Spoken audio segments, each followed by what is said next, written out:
Hey again, everyone. Long time no see. Great to see you here at the Voice of College Football. It is the date that we've all been waiting for in regards to rankings. If you love rankings, or even if you don't, if you love college football, you know the rankings matter, unfortunately. And here we are at 7 o'clock Eastern Time on November 2nd. The calendar's been circled. College football playoff rankings, the first inaugural initial rankings of the season released by the committee. So throw out my rankings, throw out the AP, throw out the coaches poll, strike that, throw out the coaches poll, throw out the AP, keep mine handy, and we'll check out the college football playoff rankings tonight, knowing that the committee will be able to explain this in any way they see fit. And then going forward, even if there's not a whole lot of logic involved in the way teams move up and down, they will be able to explain and justify that as well. But we will hold them accountable here at the Voice of College Football. We appreciate everybody being here for the big watch party. We will watch the playoff rankings being unveiled, and then we will take your comments and questions and calls. I believe that based on what is happening in the college football season and based on the obvious, that Cincinnati's in a different category than everybody else. Everybody else is over here.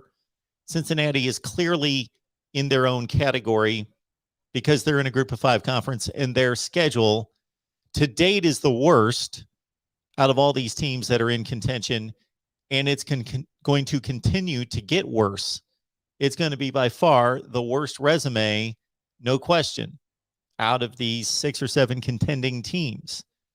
So what is the playoff committee going to do with Cincinnati? That's going to tell us more than anything.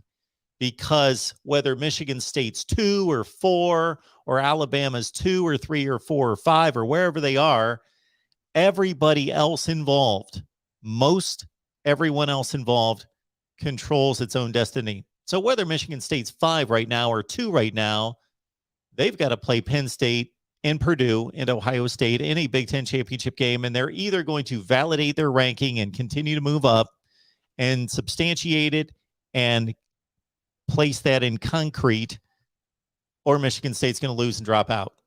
That's all there is to it. Alabama, the same thing. Georgia, the same thing. Oklahoma, the same thing. Oregon, to a certain extent, the same thing.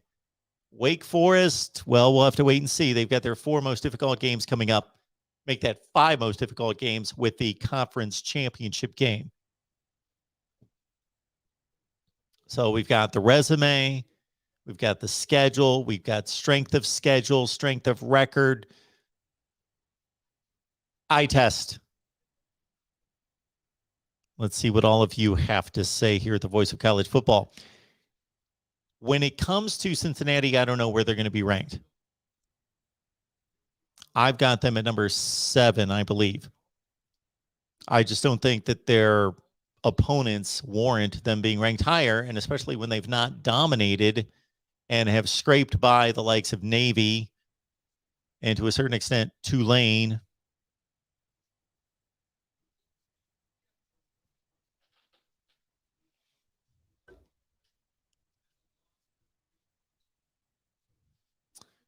All right.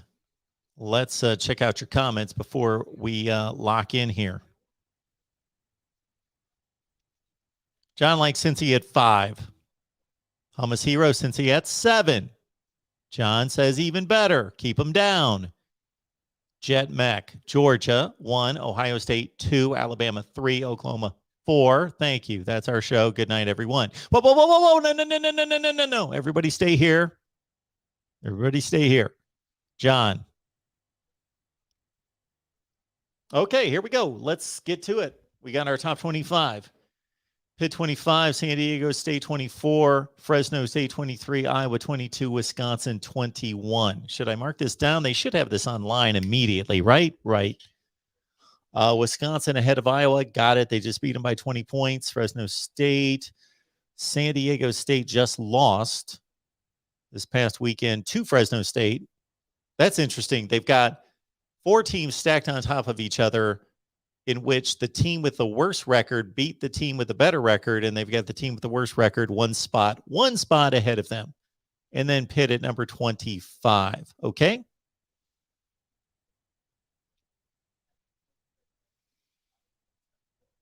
Iowa obviously needs help to win the Big Ten Western Division after losing to Wisconsin. Wisconsin holds its own destiny, as does Minnesota, and they play the last game of the season.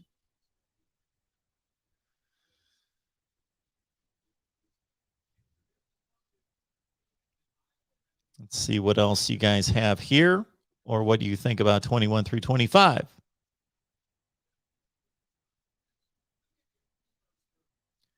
Where will Florida be ranked? We need to move this out to about 75 spots for Florida.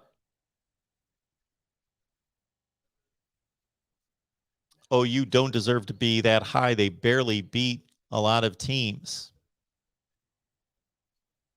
Cheryl's proud of the Buckeyes. They're young, playing better every week. All right, here we go. 16 through 20. Minnesota at 20. NC State at 19, Kentucky 18, Mississippi State gets a lot of love at 17, Ole Miss at 16. Mississippi State with 3 losses. They did lose to Memphis. Controversial ending, but still lost to Alabama by 40, and Mississippi State also lost to LSU. So they got a win against Kentucky. So they've got them, again, a team with a worse record that beat another team, Mississippi State over Kentucky this past weekend, is one spot. This has now happened 3 times, one spot ahead of Kentucky.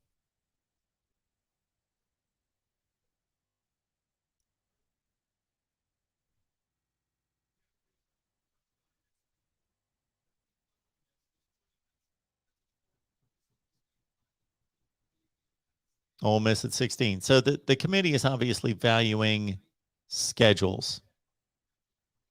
And they always have, and they should.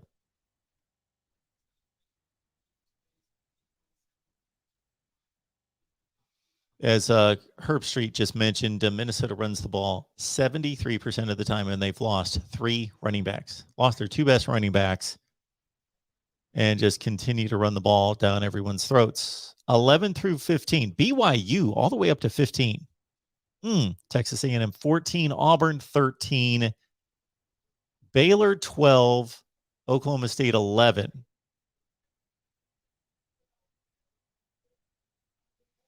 Oklahoma State beat Baylor, and they've got the same record. Auburn and Texas A&M play soon. Don't Auburn and Texas A&M play this week? I believe so. Auburn, Texas A&M, that should be a heck of a game. BYU might be a little high. BYU losing to Boise State and Baylor. Okay.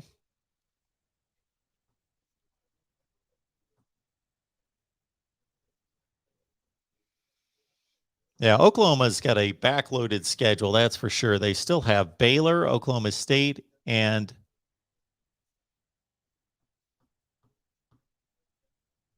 Iowa State as well, and the Big 12 championship game. So these teams in the Big 10 and the SEC West, in particular in the Big 12, still have about 4 tough games to get through.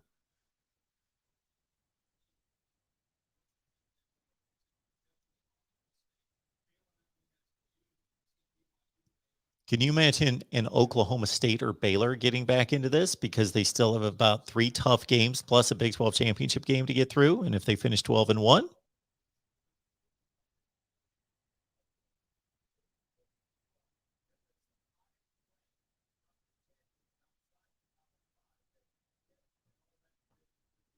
all right, let's get to the top 10, folks. Let's see it. Here we go. One at a time through the top 10. At number 10, Notre Dame. I believe I've got Notre Dame at 9.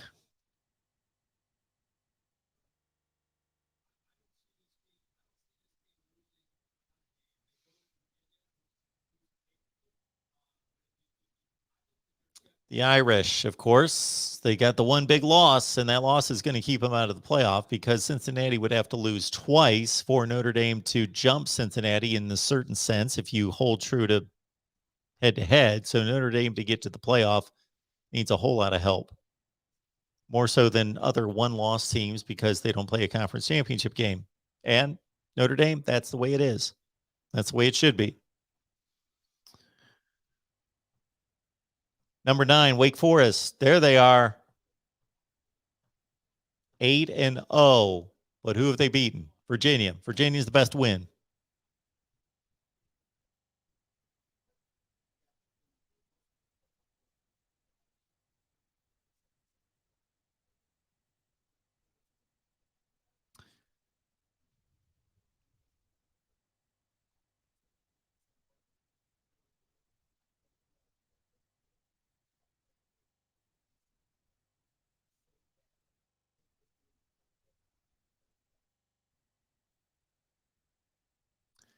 All right.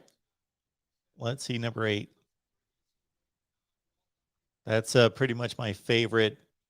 Pretty much my rooting interest right there would be Wake at 9. Man, I'm rooting for Wake. Who else is rooting for Wake to go undefeated and just blow this thing up? Blow it up, Wake. Blow it up.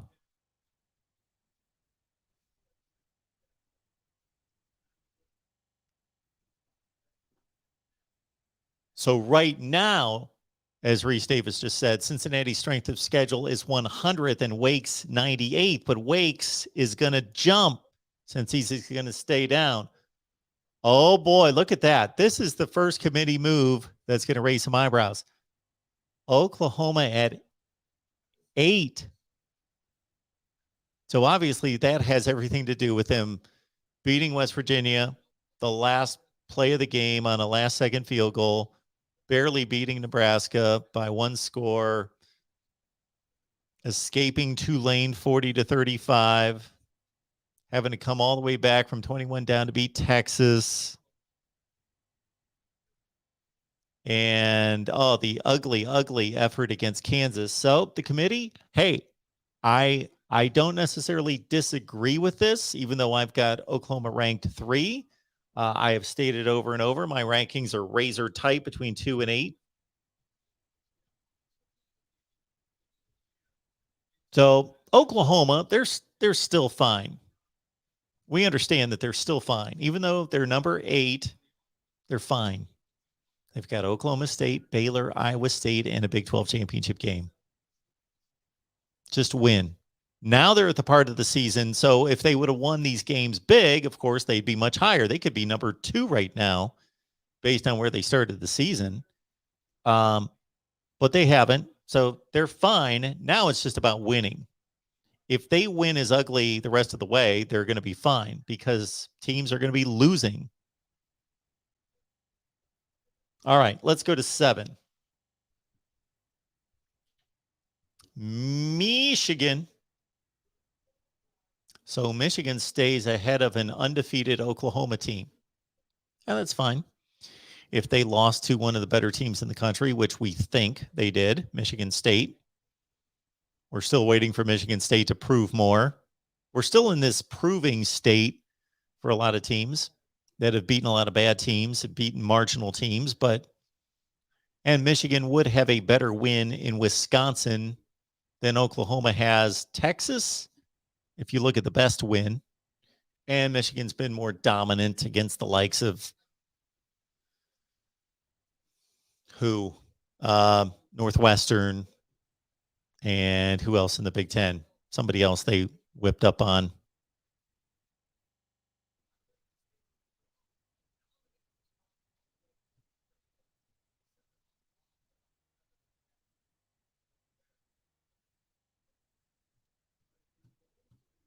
So we are waiting on number 6. What do you guys like and not like at this point? Nebraska. Well, we're waiting on Nebraska, of course. Nebraska, with all those 1-score losses, I think the committee is definitely going to value the eye test with Nebraska.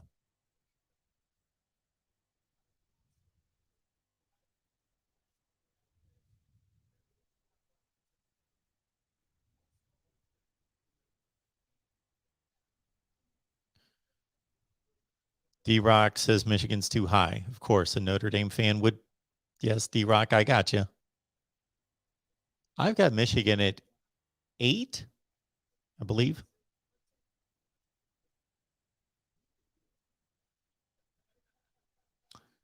Oh, here we've got our board of 6 because we want to see the last 2 out. So Georgia's 1. Does anybody disagree with Georgia being number 1? Anybody in America? And of course, I hate to pull ratings away from ESPN. I hate to do that, but I appreciate everybody being here. Thank you so much for that. We are pulling massive ratings away from ESPN. They're going to have to do some research tomorrow morning to figure out what happened to our audience. Oh, they all went to the Voice of College Football. Georgia at 1. Does anybody disagree with that? Okay. What's going to have to happen for Georgia to drop from 1 to 5? That's what's got to happen, is the committee's got to say they're the best team with the best resume and they fall to 5. Alabama at 2. Alabama at 2. That's too high. Okay, this tells me eye test /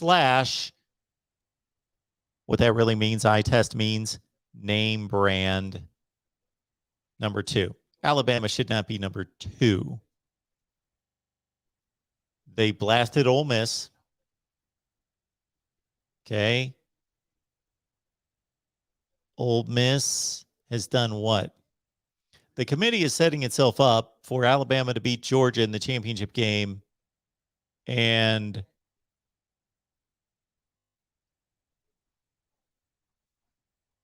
yeah, what Galloway's talking about, I believe right now, not that I listen to him too often, is that Alabama could possibly win out the rest of the regular season, lose the SEC championship game in a close game, and still, let's say, drop from 2 to 4. Alabama could lose 2 games and still finish at number 4. All right, number 3, we've got Michigan State. Okay, makes sense. If you compare Michigan State and Alabama, Michigan State has not lost. I think that means something, right? You have not lost a game. And Michigan State's got a better win than anything Alabama's got with Michigan, right?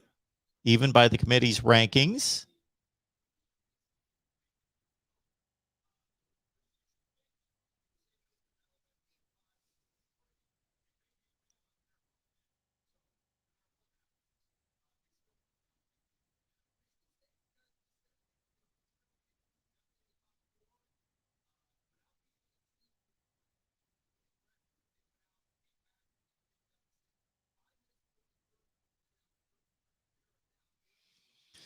Alabama's beaten Florida, Ole Miss, Miami. Ole Miss, Florida, Tennessee, Miami. Okay. So now we're looking at Cincinnati, Oregon, and Ohio State, and that's probably the order we're going to see them. At number 4, Oregon. Cincinnati's in trouble. They are in trouble. How are they going to make up ground if these teams don't lose, or if Alabama and Georgia just, regardless of what happens there, basically the committee has set up Alabama and Georgia to play in the playoff?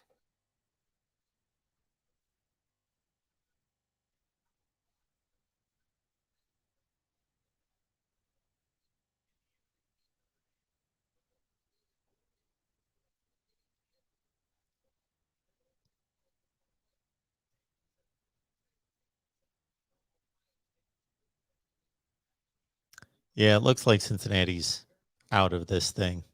They need a lot of help, because even if they're 5 and Ohio State's 6, whatever it is, 5, 6, 6, 5, Ohio State has the opportunities coming up. Although Cincinnati can rest on Ohio State's going to knock out Michigan State, or Michigan State's going to knock out Ohio State.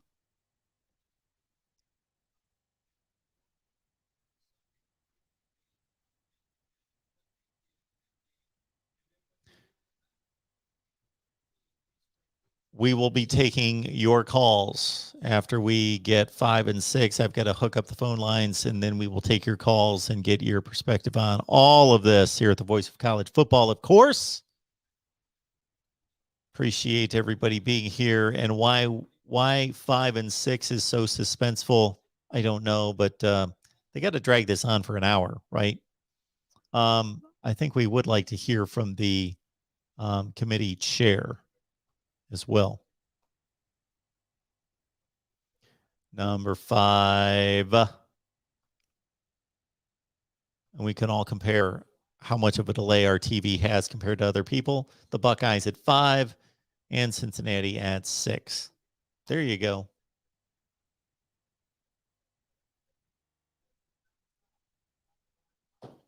There you go. The big surprise for me is Oklahoma at 8. That's the big surprise. I'm not necessarily arguing with it or find it to be that egregious.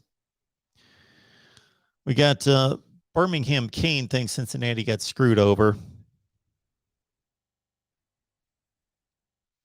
D-Rock, yep, that's what it looks like.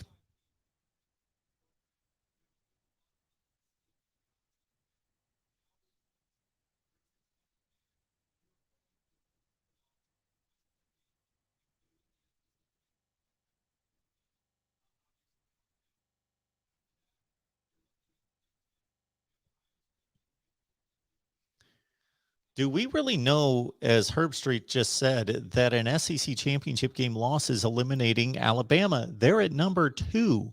You lose to the consensus number 1 team by a field goal on the last second of the game.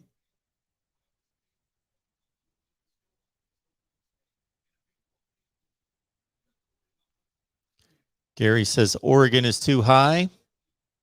The Rod Farva says Oregon should be higher.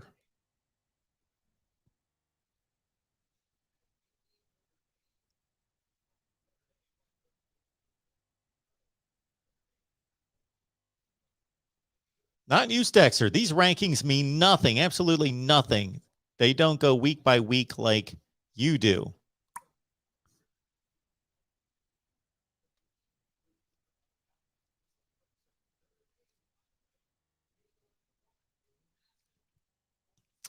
Peter is saying, what's the stat where no team ranked 2 or 3 has made it to the college football Final Four? So we're talking about in the first. That would be interesting to look at. To look at the first initial standings each college football playoff rankings season. May do a video on that.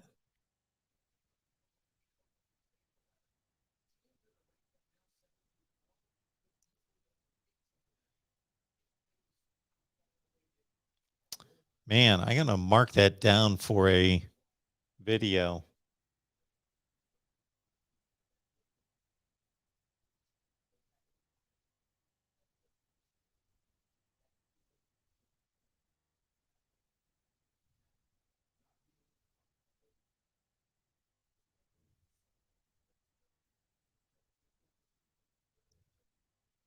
So Galloway just said Cincinnati's being disrespected, but he said not being in the top 5 is understandable.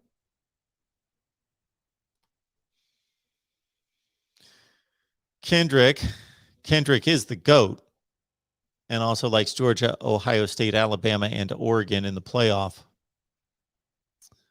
Kenneth, Mark, you picked Alabama and Georgia for the Natty. You are right, Kenneth. Yes, I did. Thank you for the reminder. Don't know if that's going to come to pass, but that's what I had with Ohio State and Notre Dame losing in the playoffs. So I would like to hear what the committee chair has to say, and then we'll hook up the phone lines and we'll get at it.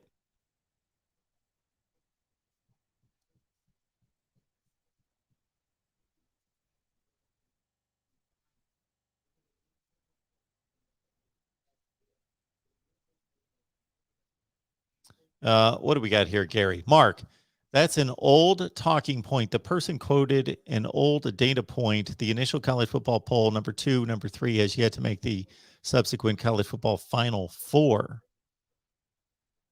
So, okay. Well, that's what I'm talking about. It obviously has to be an old data point because we don't know who's making the Final Four this year. But I wanted to go through and see, well, Cincinnati is moving up to a Power 5 conference.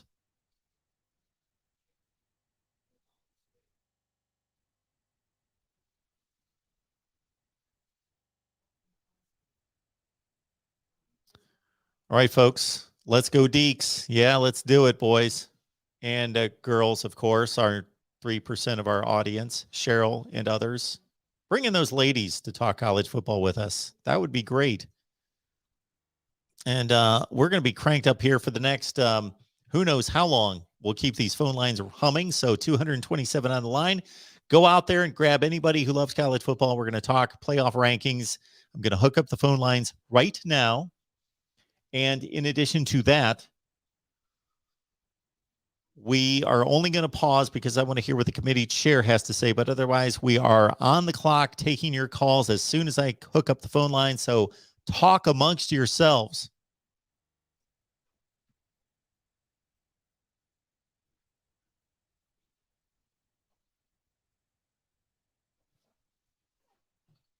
And I am curious to do a historical video looking at the first 7 years of college football playoffs to see what happened to the first 4.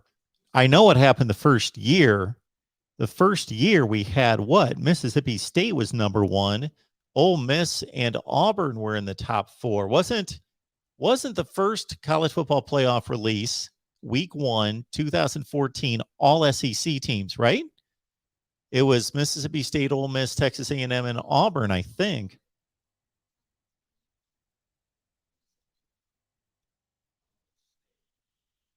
Thank you for calling Collins Studios Hub. Enter your 6-digit PIN number. Better than all this is we've got some Maction tonight, folks. We've got Maction. What do we've got? The Bobcats of Ohio. And we've got Miami of Ohio playing. Two MAC teams from Ohio going at it. It gets no better than that.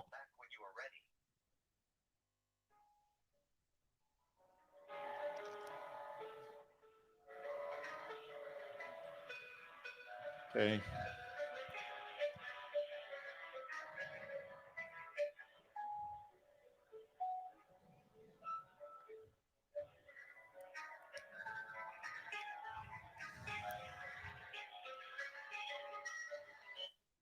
Welcome, host.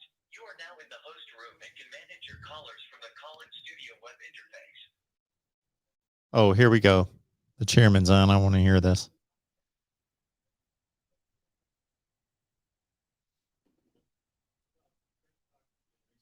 I would say the committee has great respect for Cincinnati. The win at Notre Dame clearly at Notre Dame is a really impressive win. When you look at their schedule after that, or who they played after that, who else did they beat? So that was the other question. And nobody. The committee has been watching games all year, and most recently in the last 2 weeks, a 2-6 Navy team, and then a 1-7 Tulane team with a freshman quarterback starting. So very impressive win against Notre Dame, a lot of respect. But looking at the whole picture, we feel 6 is the right place for Cincinnati. And as I scan the rankings, I don't see any more teams in the American ranked at this point, which would tend to imply that they're close to their ceiling. Is that how you would characterize it? You know, absent chaos in front of them where everybody starts losing. You know, we don't talk about a ceiling at all.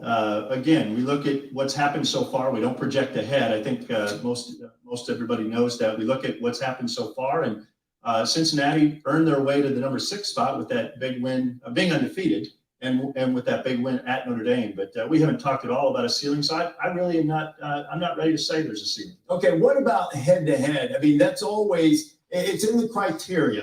that among teams that are viewed as similar, that it is one of the criteria used to try to separate those teams. It seemed to be a defining characteristic not only between Ohio State and Oregon, but throughout these rankings. How did those discussions go with head-to-head being considered? Well, the committee, everyone has their own opinions, but as you go through with the 13 members, head-to-head is certainly talked about. When you talk about Oregon and Ohio State, Oregon has had some nice wins. They've played very good football. They've been through a lot of challenges, losing their starting running back and some other, Thibodeau being their best player early on. But they beat Ohio State at Ohio State, and that was really important to the committee. Ohio State is playing great football. Since that time, they're on a roll. They're explosive offensively. So at the end of the day, that's why they're one slot behind Oregon because of the head-to-head, but right up there near the top because of how terrific they've been playing. Okay, you mentioned as we were getting ready to talk during that quick break that it's a real log jam. And if I heard you correctly, I think you mentioned 3 through 10 sort of offhandedly. Is Alabama clearly above the rest of that group in the judgment of the committee right now? Well, the committee spent, right away, Georgia was a clear number one, and a fair amount of conversation about where Alabama has come from and where they've been and who they've played and beaten, Mississippi and Mississippi State, and how well they're playing. But there was a lot of consensus for Alabama to be number 2. And then after that, all right, let's hit the phone lines, because the more I listen to this, the more I realize and am reminded that we're not going to learn anything from anything he has to say.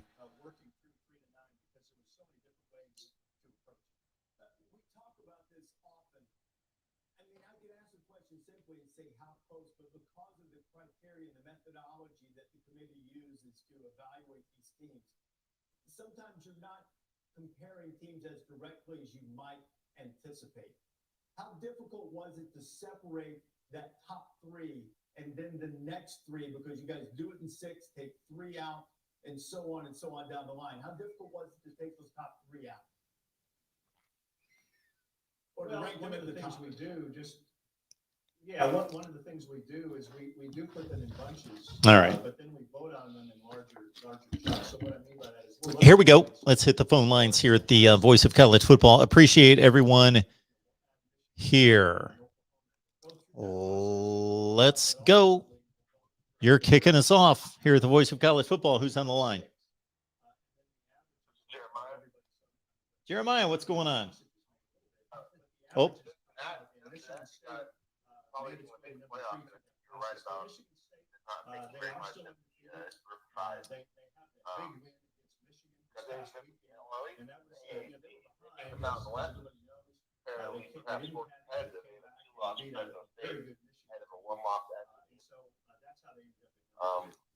Gary, calling us out soft and sharing it.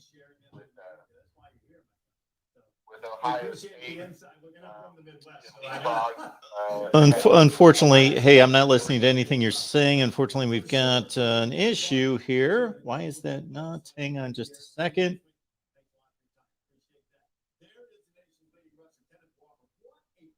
Why is this not connected? We are waiting for the Bluetooth to connect.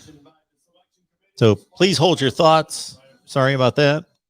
Don't know why it's taking so long to cycle and connect, because it's typically connected all the time.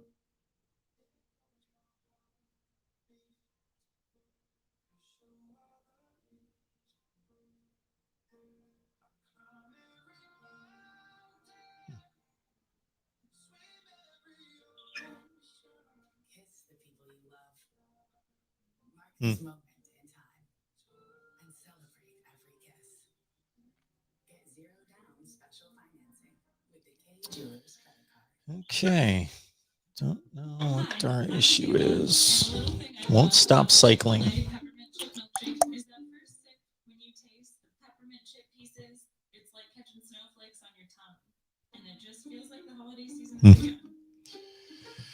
my name is Chandler, and a little thing I love about the Chick-fil-A peppermint chip milkshake is the little pieces of the peppermint that you get. It tastes like it's just the top of the line peppermint. For me, no milkshake is topping the peppermint chip milkshake. I don't want to do that. You got a team to help you out. Well, I may have to call my tech guy, get this figured out. Yeah, everything is connected. Don't know why it's not working for us. Sorry about that. We'll have to have you call back.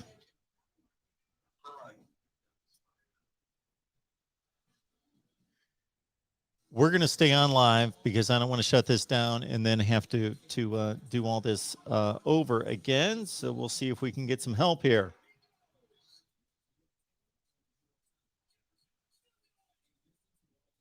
If not, we will do this the old-fashioned way.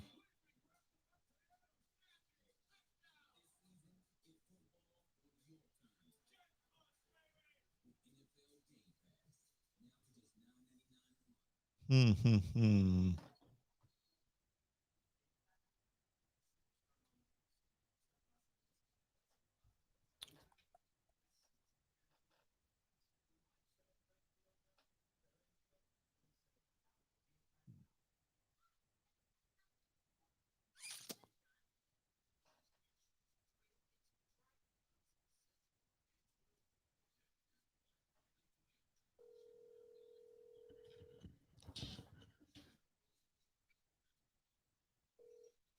Hello. Hello, sir. I'll warn you before you keep talking that you're on live. Okay. So you can imagine what the problem is. We're not connected, Right. our phone line, and I'm going through the same procedures we talked about last time. And the Bluetooth is on in my settings, Right. and the Rodecaster Pro is selected, but it says it's not connected. So when I click to connect it, it just,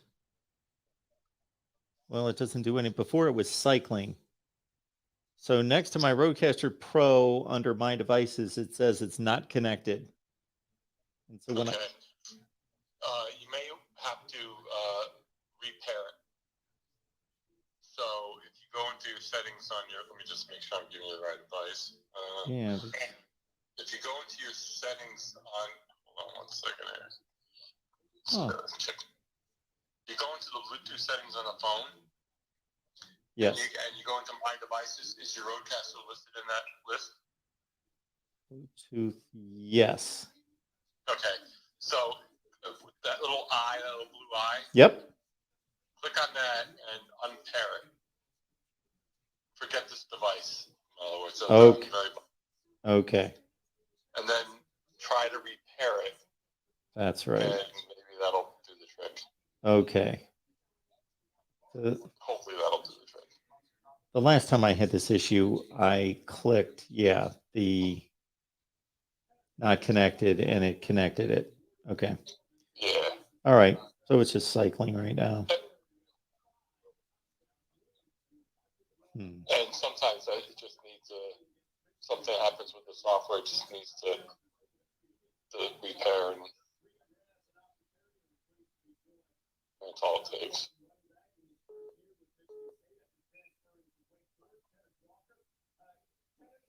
Okay.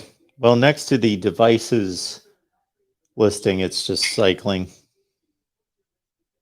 right now. You have to put your Rodecaster in pairing mode, so you got to click, hold that button down on the Bluetooth button on the board. Oh. And it's got to be, it should be blinking. Good discovery mode. It's not blinking. Hold on, let me just check mine.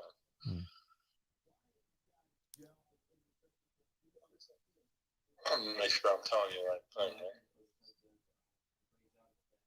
Huh?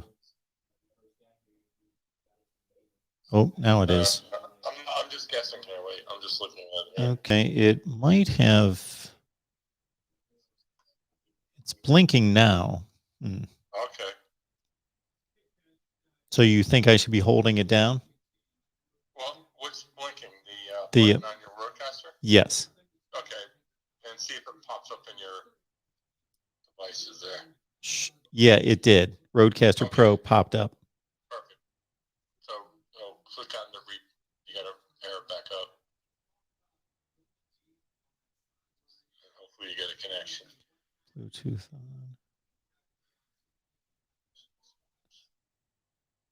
Okay. So, okay. Says it's All right. connected. Oh, and you are suddenly coming through my earpiece. So, And then just put that fader up and it should go up over there. okay. All right. Very good, That's a good sir. sign you hear me. Yeah, so I think you should be good. All right. I forgot a step in there, I believe, to reconnect that. All right, Marty. Thank you so much. All right. All right, you got it. All right, bye-bye. Good night. Bye.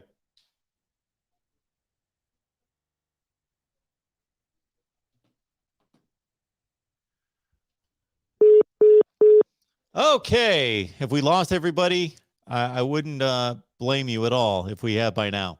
Appreciate everybody being here. Technical issues. What can I say? All right. Let's get back at it here. The Voice of College Football. I think we're talking college football rankings, if I'm not mistaken. It's been a while. Welcome into the Voice of College Football. Who's on the line? Hello?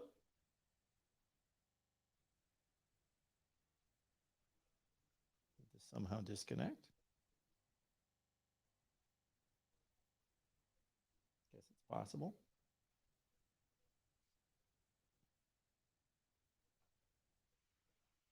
Thank you for calling Call-In Studios host and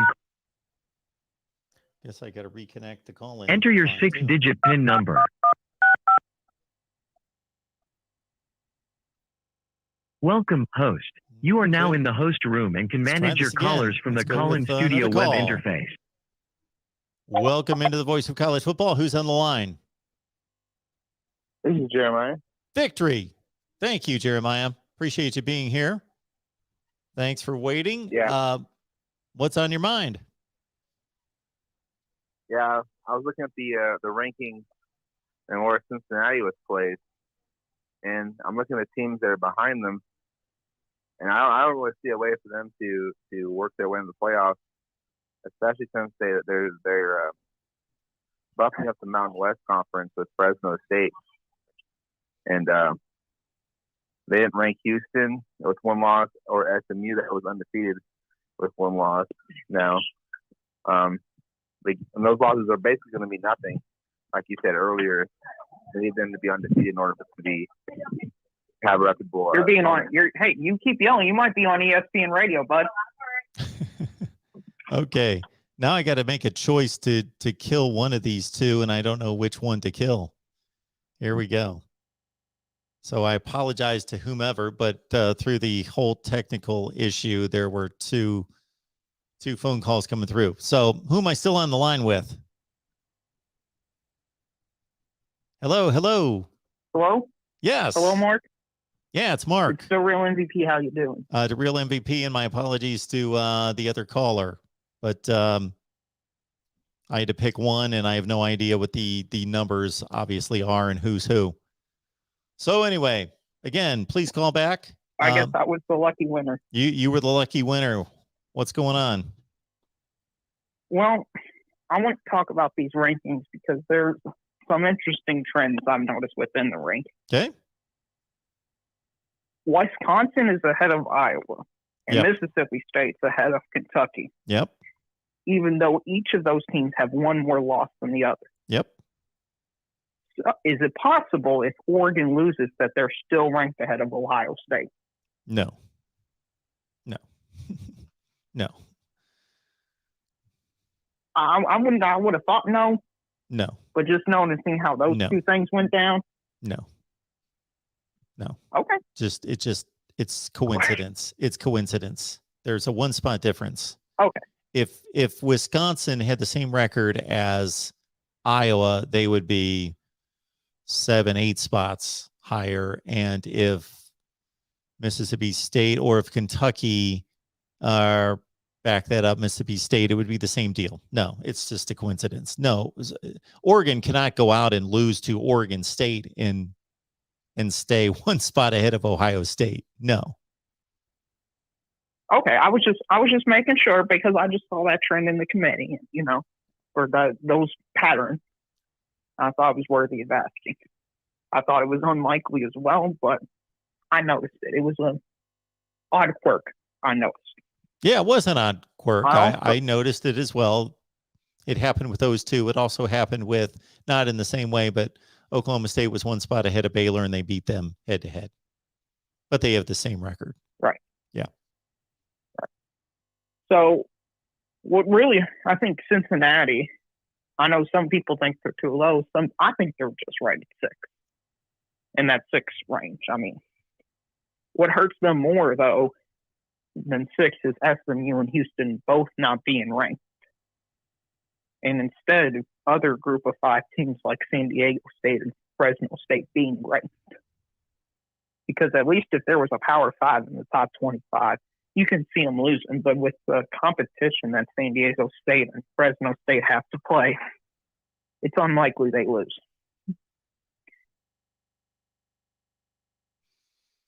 Yeah, Cincinnati's in a tough spot. There's no way around it. They need chaos in the Big Ten. They need chaos. Even the teams behind them are going to leapfrog them. That's all there is to it. Oklahoma, it was a statement made by the committee that they don't value Oklahoma's wins because of the sloppiness of them, but they're fine. Yeah. They're fine. They just have to win the games in front of them. All I'm saying, Mark, is I said that exact same thing 24 hours ago. I'm going to give myself a little pat on the back because I had them at 8.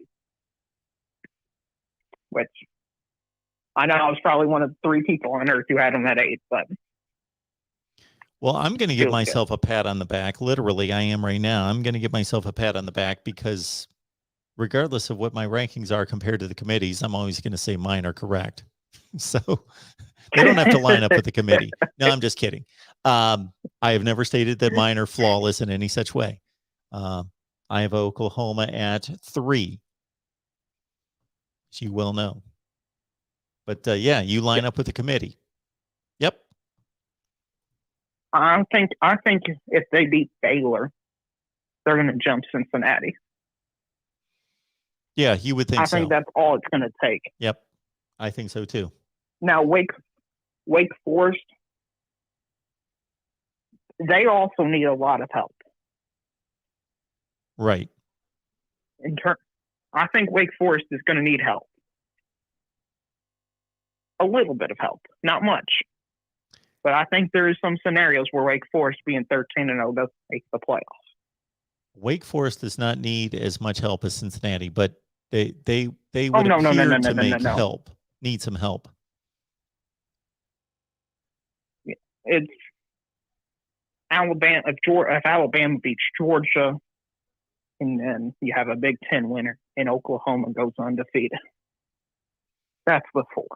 It's looking like. And Wake Forest would be left out at 13-0, which if Alabama totally wins the rest of its games, they're going to do nothing but obviously stay at 2, but have a much stronger grip on number 2. And then if they go and lose the championship game to Georgia, razor close, aren't they going to still make the playoff? I would have them in, but I disagree. Now I typed it in the chat with Kirk and all them people were saying like, nope, they can't be in. They can't be in. They got 2 losses. It's like, where's that in the rule book? You have 2 losses, you're out. It's not in the rule book. Georgia by 3. Right. I wouldn't have them in. I'd kick them out. But the way they're setting it up right now is for Alabama to stay in the playoff if they lose the SEC championship game close. Right. Honestly, I could see them losing even if it's by 10 at this point. Well, if Alabama loses the SEC championship game by 10 points and they make the playoff, and let's say Wake Forest is undefeated and Oklahoma's undefeated and Ohio State or Michigan State win the Big Ten title, whomever wins the Big Ten championship, and they get put in above one of those 3 teams, then I don't know what I'm going to do. Right. And by the way, I'm not saying I agree with Alabama being placed in the playoff. I'm just saying what I think the committee will do. Because I know there's a lot of people out there that after listening to calls, they think I say something and they just take it as that's my point of view. No, that's what I'm thinking they will do. And I think Alabama, if they lose the SEC title game with 2 losses, let me ask you this, Mark, okay? If Alabama loses the SEC title game by 3 points, do they have a better shot at getting in the playoffs than Wake Forest going undefeated? Based on the committee. Just based on the committee. Yeah, they do. I would put Wake. And that should tell you how the system is broken right there. That should be inexcusable. I'm trying to think well, Mark, that's all I got for you tonight. All right, man. I appreciate it. Good talking to you. And Absolutely. glad Coastal wasn't ranked. There you go. Have a good one. All right. Next up here at the Voice of College Football, who's on the line? Kevin, Dallas, Georgia. How you doing this evening, Mark? Kevin, what's going on? Well, I'm just going to have to be honest. As you're quite aware of, hey, my heart runs crimson. You know Sure. where my allegiance lies. But I have to be honest with you, Mark. I was shocked by being ranked number 2. And I just wanted to, as far as the gentleman that was just on, as far as the reason why Mississippi State piggyback Kentucky as well as Wisconsin's eye was because of head-to-head. So Well, yeah, he knew that. that's what transpired. Yeah. Okay. So I mean that was what in regards to that. Sure. But if Alabama wins out and say, for instance, I don't give a doggone whether they lose to Georgia by 1 or whether they lose to Georgia by 100 in the SEC championship game, Mark, you're quite aware that hey, the other 40 plus states suffer from SEC fatigue, and by that being the case, there's no way in blanketed blank that Alabama would be in the Final Four with 2 losses. Because as you and I have discussed before, I was 100% as far as I'm about to say, and you kind of leaned toward it, but you had also stated that, hey, you would not have put it in as in the year that Tua got hurt. And it was a matter of Alabama finished the regular season with 2 losses, didn't make it to the SEC championship game, but they were one of the best 4 teams. But the thing is, they had 2 regular season losses, so hey, that was the burr in the salad, and that's the reason why they didn't make it. Would they have a better showing as far as versus LSU than Oklahoma? Yes, sir. But 2 losses, they're not going to do that, Mark. They're not going to do that. I wouldn't be so sure. You are telling me that if Alabama is impressive the next 4 games, goes to the SEC championship game, and loses to the consensus number 1 team by 1 point, that you're sure that they are not going to make the playoff? I would have to say yes. Now, if you want to say what my heart would say, my heart would say, okay, they deserve it. But as far as if I'm looking by these new gentlemen and new ladies that happen to be behind the door, I think that, hey, they learned from their predecessors as far as having SEC fatigue. And by that being the case, I don't think that they'll be willing to do it, Mark. Well, if they did it, then, as you stated before, the system definitely needs to be blown up. Well, what they're telling me tonight is that the combination of the eye test and the resume is obviously they value Alabama as the second best resume combination eye test in the country. What has Alabama done to date?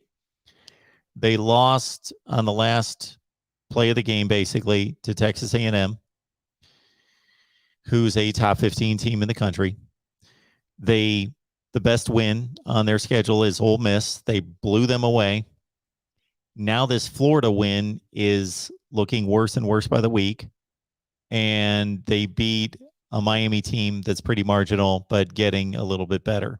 So they have in Tennessee. We'll put Tennessee, Florida, and Miami. They're all 4-4. We'll put them pretty much in the same bucket as being the second, third, and fourth best wins. And then the Ole Miss win stands out right now.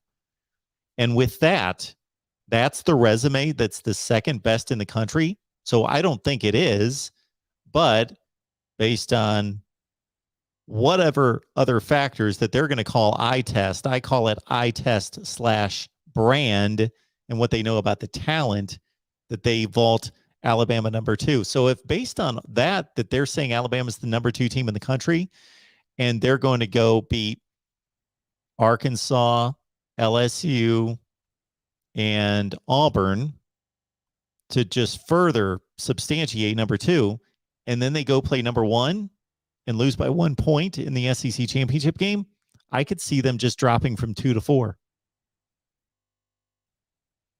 Wow. If that were to occur, Mark, I would, once again, just as I was, I guess maybe 10, 15 minutes ago, dumbfounded, I would be even more so if that were to occur. But I just want to throw this out also, Mark, and and I know as the old saying, if ifs were fifths, we'll all be drunk, but as far as 2 what ifs, and that is Alabama wins out, plays Georgia in the national championship, and wins. Alabama beats Georgia. Okay.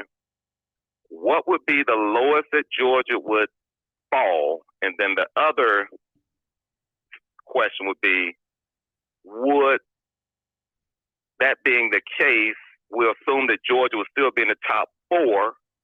Would it be set up that Alabama and Georgia would not play in the first round in the playoffs? Yeah. So the real MVP put it up there too. Yeah.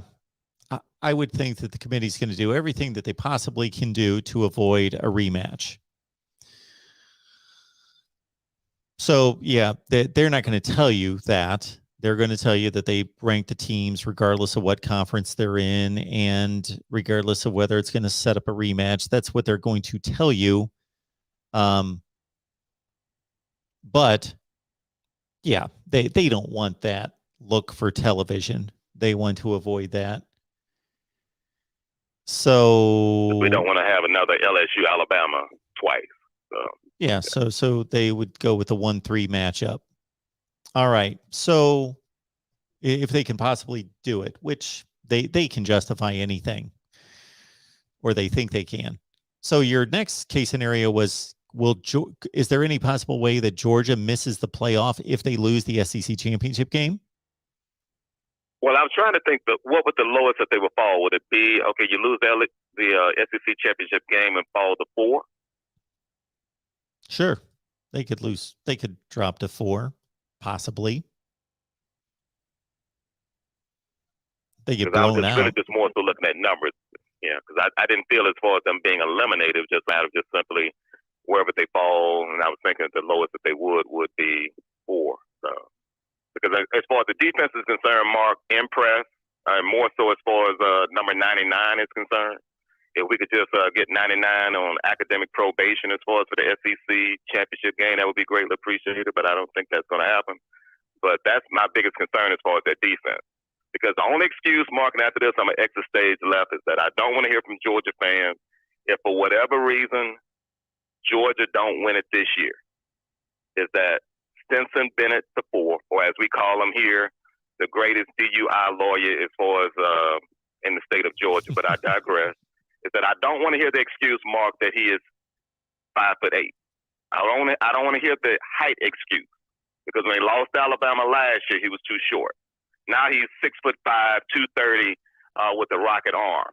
But when he loses, he's 5'8", and he's like the Burger King guy with the guy that has the hands that were too small to hold a Whopper. I don't want that to be the excuse as far as if they were to lose. He's on the football team. I don't understand that as an excuse. If anything, you were basically saying that you have recruited, signed, and are playing the wrong person. If he's not good enough, he's not good enough, then you're not good enough. I don't understand that excuse. And that was the thing. When they lost, as far as the Alabama game last year, all this, he couldn't see over the offensive line. The defensive linemen, all they had to do was put their hands up to batted passes down. Sure. The reason why he threw the interceptions was because he was too short. But he wasn't too short prior to the game, Mark. And that's the thing I didn't understand then, and I'm not going to understand it now if the Bulldogs come up with that excuse again, as far as the fan base, that is. Well, you as an Alabama fan, all you have to say is, okay, well, whether I agree with you or disagree with you, let's say you're right, your quarterback's not good enough. Okay, you're not good enough. That's like, can we say that every Kansas fan can say none of our players are good enough, therefore we're not good enough? Yeah, that's the answer. Wow. Yeah, that's truly something else. But it's been an interesting season, and everything is going to play out. I was really surprised. I didn't know initially because I really don't look at the other than Alabama's schedule. I be honest as far as looking at the other schedules, but I was surprised that Ohio State was going to be on the road versus the University of Michigan. For whatever reason, I just thought it was going to be as far as in Columbus. But that's interesting as far as concluding the season as far as on the road.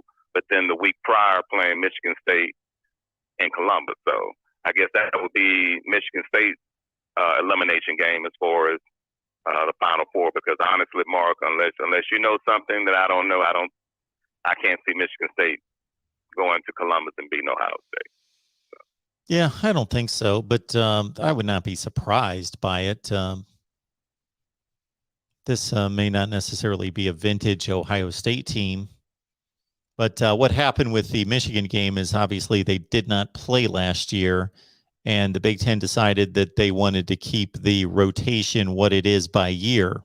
So actually, Michigan's benefiting from the COVID year because they are now getting to play Ohio State at home back-to-back years.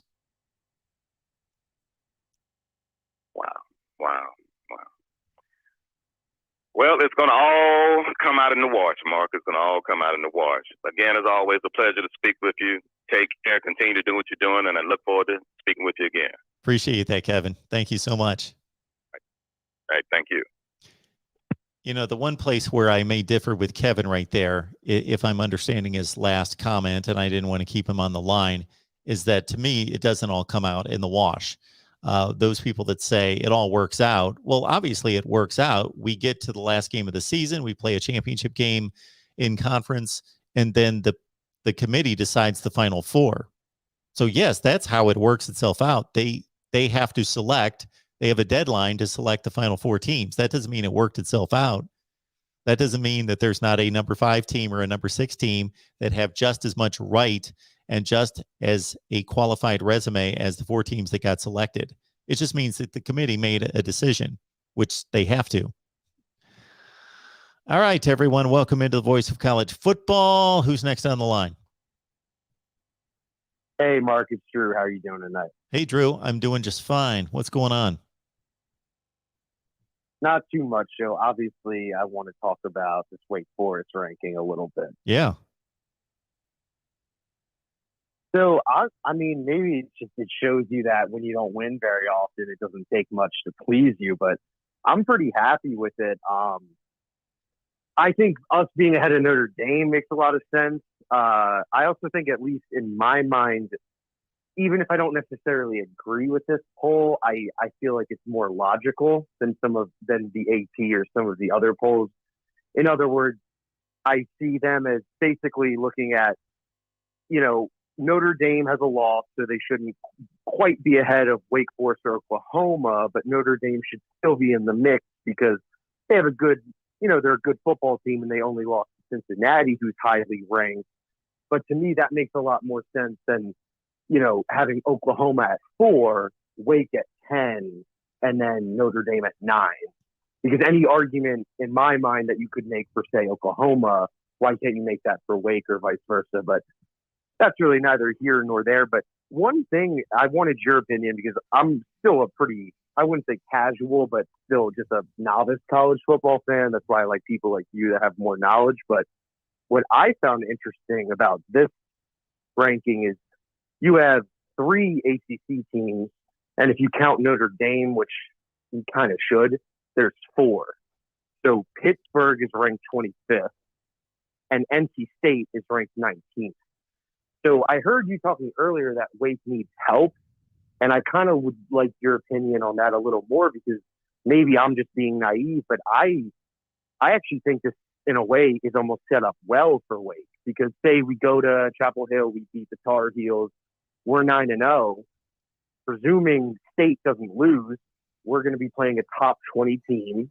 we get that win, hopefully, and then presuming Pitt runs the table, we'll probably have to play another top 20 team in the ACC championship game.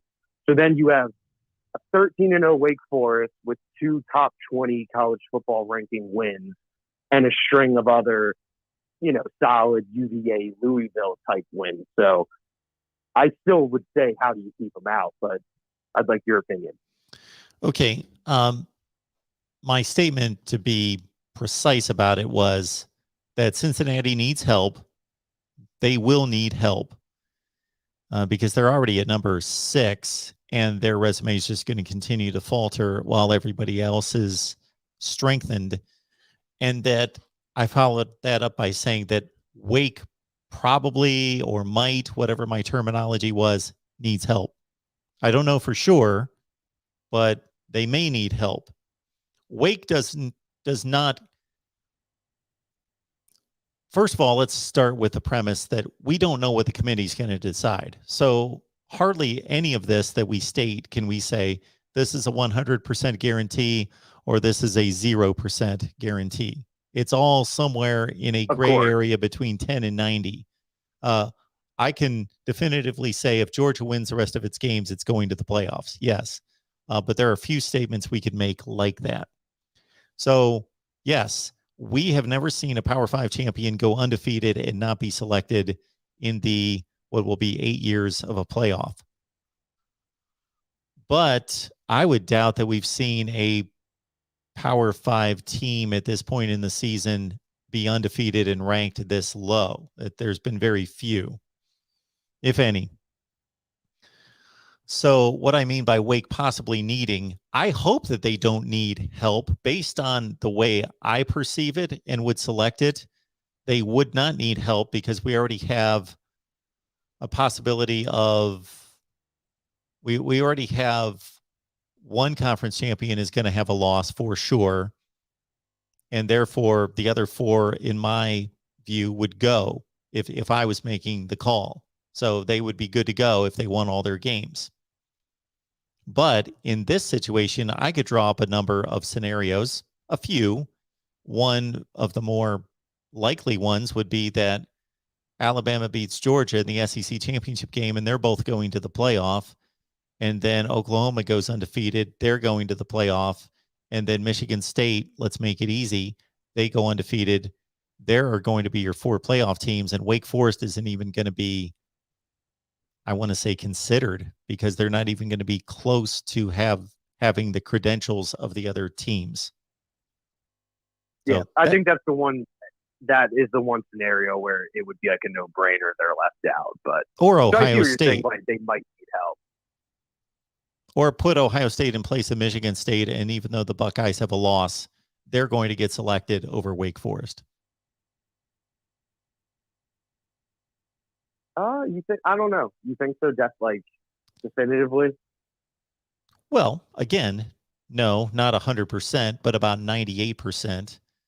That if Ohio State, which sits right now at number 5, and Wake at number 9, plays a tougher schedule between now and that selection, I don't know how Wake is going to make up ground at not playing as tough a schedule. I see what you're saying. I do believe, I'm not sure about Ohio State, and I'm not even like making this a point of contention, but I'm just looking at some of my texts from my friends and stuff from Wake, and it looks like at least the last 4 games, I know this is like the classic Wake critique, the season hasn't started, right? But these last 4 games, it's the 14th toughest schedule in the country. So I guess, and maybe I'm being just, looking at the world through Wake Forest colored glasses, but to me, I look at this ranking and I see it more as the committee saying both to Wake and Oklahoma. You're not quite there. You don't deserve it yet. There's still a third of the season left, but if you keep on winning, you'll keep on rising type deal. So once again, it's not that there's not a scenario where Wake isn't left out, but I guess I really wasn't. Like I said, I was pretty optimistic about it. I was like, okay, well, yeah, if we run the table, we'll be, if we're not the top 4, we're going to be the first man left out probably. So it is what it is at this point. Well, I think if Wake wins the rest of its games, and we're talking about 5 quality wins, that they probably have a 80 or 85% chance of making it. I think it should be 100%, but I think it's more like 85. I agree. I will say the one thing, just as a Wake fan, that I think some people are missing, and I think this is the point of college football where like you reevaluate, but keep on saying 4, but I mean, BC is not a bad team, but they've really slowed down, and they don't have a single ACC win. So I think UNC is legit. I think NC State is going to be Wake's toughest opponent without a doubt. And then I think Pitt or whoever we play in the championship, hopefully, but Pitt would be tough. But of course, they're tough games. But I'm saying I think early on in the season, I think that last 4 that Wake has looked a lot scarier than it does now, just because Clemson and BC have kind of not performed to the level you would quite expect them. But once again, it's not easy to go play at Clemson and win. And they're still a good team. But I don't know. Like I said, I'm pretty happy. I can probably let you go after this. I don't have too much to say, but I don't want to just always cry a river about how, oh, the ACC. But it is a little frustrating. And I think this demonstrates my frustration of you have the college football rankings, which once again aren't gospel, but you have 3, if you include Notre Dame, 4 ranked teams. You know, it's not exactly a joke of a conference. And I'm not sure most people picked up on it, but one thing that really annoyed me is when they were announcing the rankings, they praised Notre Dame for beating UNC and UVA. Then when Wake came on, they said, Wake hasn't played anyone. Well, Wake also beat UVA. They're about to play UNC, sure, but they haven't beat them. But does a Syracuse and a Louisville not equal a UNC? My whole point is I'm not trying to sell people that the ACC is some great conference, but it is a very convenient talking point. And especially, like I said, just the glaring hypocrisy to say, oh, Notre Dame, number 10, they have these awesome wins against UVA. And then Wake, they go, oh, they haven't played anyone. So it's just stuff like that can get a little annoying. But I'll let you go, Mark. I'll probably call in at some point, but I'm pumped for the game against North Carolina. 1-0 from here on out, and let's go deep. I appreciate it. Thank you so much. And again, another caller brings up some points in which I'm not going to go through with them on the phone, but because I, of course, have all week to sit here and say whatever I want. Anytime I want to say anything, all I have to do is strike up a live stream or cut a video, and I get to say whatever I want. So it's the nicety of having a YouTube channel, whereas opposed to you guys, if you don't choose to have a YouTube channel, then you have to wait until you leave comments in the comment section or call me. But so therefore, that's one of the reasons why I let you guys talk and deliver your points. But the ACC is a bad conference. It just is. It's proven that over the last 3 or 4 years, it's got by far the worst record against the other conferences. Now, I want to make it clear that I do not hold past performance and results against the ACC in 2021, meaning I don't do that when it comes to any conference. I don't say, well, the Pac-12 has been awful for 3 or 4 years, therefore it's awful again. No, all that's in the past. We evaluate this season on this season. And the ACC has been okay. The ACC is 5-9 against the Power 5 and Notre Dame. And I was going to mention this to Drew. Notre Dame's not part of the ACC. So in no way should we be collecting Notre Dame wins as part of the ACC. Actually, Notre Dame's outside the ACC. Therefore, the ACC is playing against Notre Dame. So the ACC is 5-9 against the Power 5. The best wins I can come up with for the ACC would be Boston College beat Missouri and Pitt beat Tennessee. That's the best conference, non-conference win for the ACC right now is Pitt beat Tennessee. Every other conference has better wins outside the conference than the ACC. Now, there are a ton of bad losses for the ACC. Shoot, Georgia Tech lost to Northern Illinois. Pitt lost to Central Michigan. Florida State lost to Jacksonville State. And there are others. So, again, as it stands right now, actually now, let me revise that. The ACC is 5-11 against the other conferences. 5-11. So the ACC is, I think while early in the season, I had to try to draw a distinction between the Big 12, the ACC, and the Pac-12. I think it's pretty clear now. The SEC is the best conference. The Big 10 is playing in such a way that there can now be an argument as to the best conference. But I believe the SEC to be the best conference, the Big 10 a clear number 2. The Big 12 a clear number 3. The ACC number 4, because the Pac-12 is a clear number 5. I think it's pretty, and this is odd, and I don't remember this being the case at other times, where the conference rankings are very clear to me. It's not like 3, 4, and 5, or that's a tough call. No, I think we've seen enough, and we have enough data to see that the Pac-12 is by far the worst conference, and the ACC is not as good as the Big 12, and the Big 12 is not nearly as good as the Big 10, and the Big 10 still needs to make up some ground to get to the SEC. Although, based on out-of-conference results, the Big 10 could make an argument to be as good as the SEC. And for Georgia and Alabama fans, of course, they're going to say, well, we've got the 2 best teams in the country. We're not talking about the 2 best teams in the country. We're talking 1 through 14. All right. Next up here at the Voice of College Football, who's on the line? Dylan. Hey, Dylan, what's going on?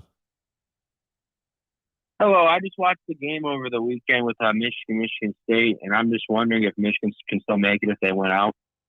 Sure. They can make the playoff. Absolutely. If they win the rest of their games. Well, can Michigan State and Michigan make it? Is that very possible?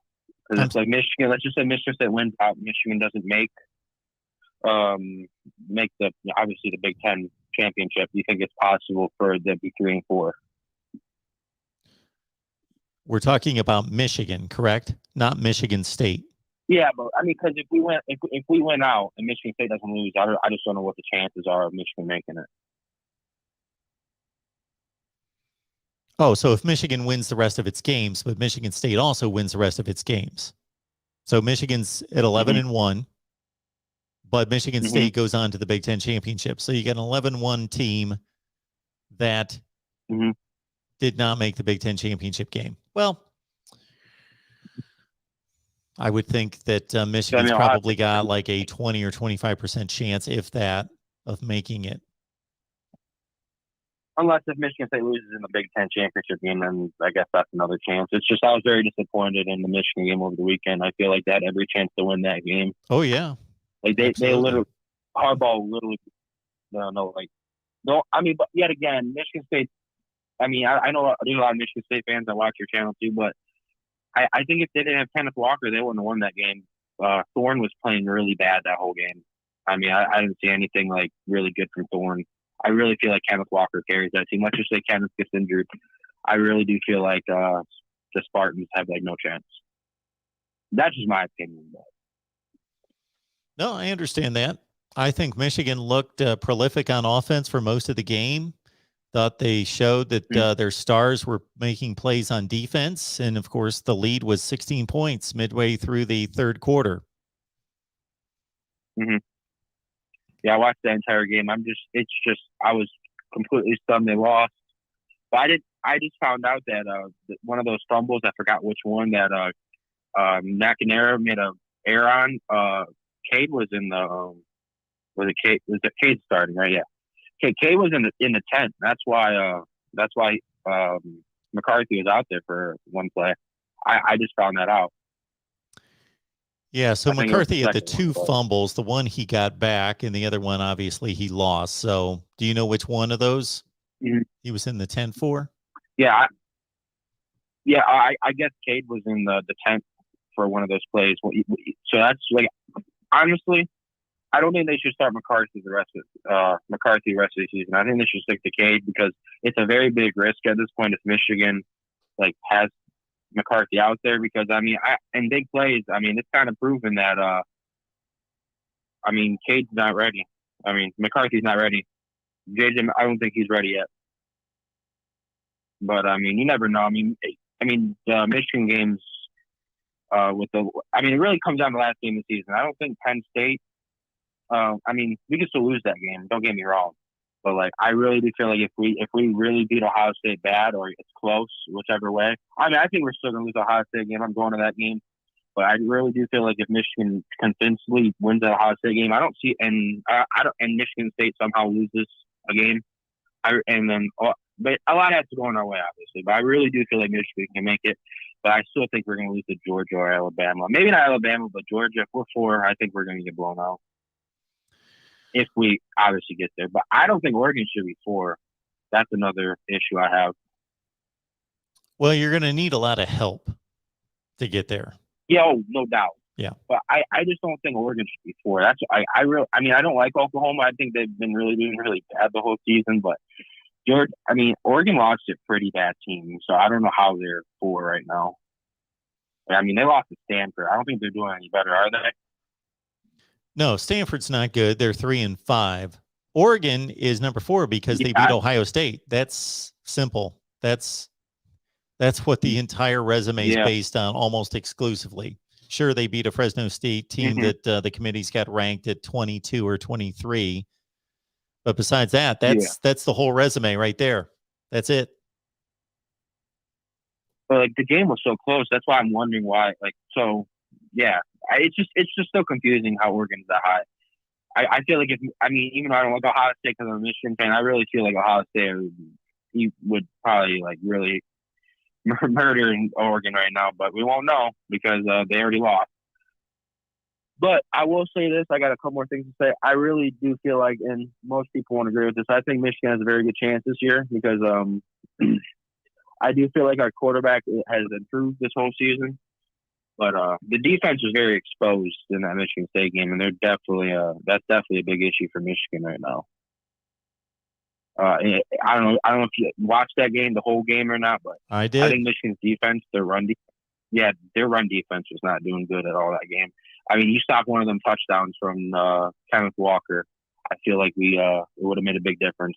But then one more thing that I do want to say is that did you see that touchdown? The fumble from Thorne, and we got a touchdown. What was your opinion on that play? Because I think he fumbled in the end zone. I don't necessarily think he fumbled, but I think that once it was called on the field that he fumbled, I didn't think that there was any way that you could really tell on the replay definitively that he did not fumble. So I don't believe that they should have reversed it. Actually, I do got one more thing. Do you think they deserve to be at 7, Michigan? You think they deserve it because it was a close game? Yeah, I think I've got them at 7 or 8. I don't remember. So I've got them just about right there. The only one that really All right. I was just curious because I was surprised to see them at 7. I thought they were going to push them down really far. I thought they're going to be like 10 or 11 in the college football. But you never know. Michigan can make it. Ohio State can make it. Michigan State can make it. So it comes down to those 3 right now.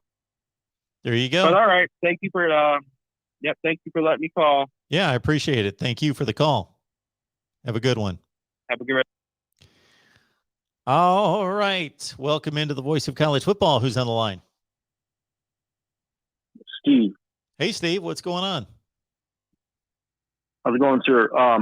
Just quick observations on the rankings. I really believe the committee got it right as far as not putting Cincinnati within the top 4. I know the AP had him at number 2.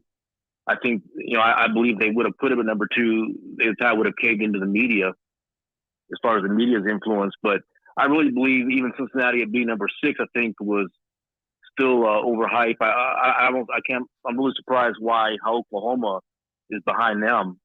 I think a Caleb Williams Oklahoma team is much more dominant team than Cincinnati in those positions there. But the other surprise to me was Alabama number 2 with the one loss and their struggle against A&M in Florida. But just a real quick point, I was wondering your take on this. Let's say there's chaos at the top at the end of the year, and you have an undefeated Wake Forest ACC championship win, then an undefeated Cincinnati, and the number 4 slot is open. Who do you put in? Between Wake Forest with an undefeated record? Yeah, undefeated Wake Forest, undefeated Cincinnati, and you're on the committee and you have the deciding vote who has the number 4 slot.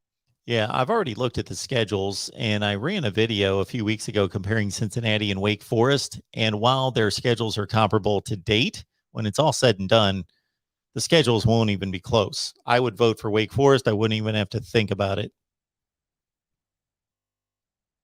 Yes, sir. Yeah, I just don't want to see a Cincinnati team in there. Really, until we have the 12-team playoff. I'd be fine with it, but not in this format right now. Absolutely. But I'm right there with you. Well, thanks for your time, sir. Appreciate it. Hey, thank you. Appreciate the call. Have a good night. You too. Thank you, sir. I want to remind everyone that we've got Patreon for $5 a month. So the deal is, if you like to put down a few bucks on the ball games, I pick them pretty well. 13-5 against the spread this past weekend. 107-69 is the record against the spread this season. 107-69. So if you want to do a little math equation, take 69, multiply it by 100. So if you put down $100 on every game, that would be 69 times 100, and then take 107 times 91, because the Vegas payout is 91 cents on the dollar against the spread. So 13-5 last week, 107-69 for the year. Plus you get the 12-pack of selections from our 20 media members each and every week that I, in fact, have to work on after we get done here tonight. Okay, welcome into the voice of college football. Who's on the line? Hello, who's on the line? Keller? Yeah. Keller. Hey, Keller, what's going on? I don't know if we just got done talking about this, but let's say Michigan State, Georgia, the 5 teams that are ranked that are undefeated currently, Wake, Oklahoma, Okay.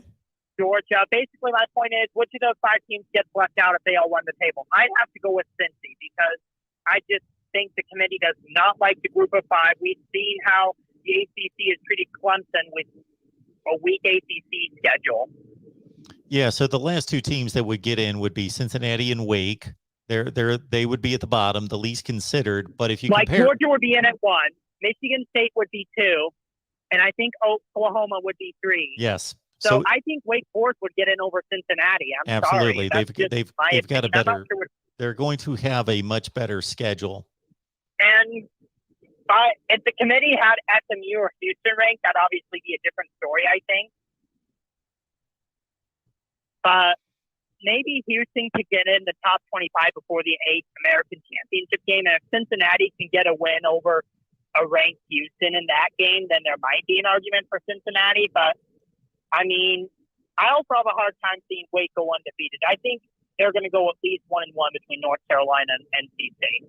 Yeah, this is all fun conversation about Wake. Really. This is all fun conversation about Wake, but most likely the probabilities are so stacked against Wake winning 5 consecutive games against the teams that they've got to face. But it's fun conversation, and I hope they do it. I mean, I'd love to see it, Honestly, I'm from the West Coast area, so I'm kind of really wanting Oregon to get in for the Pac-12, because I'm ready for the Pac-12 playoffs out to end. He talked about how the Pac-12 is the worst Power 5 conference right now. Yes. Even though they host the best non-conference win in the country with Oregon's win over Ohio State. Very true.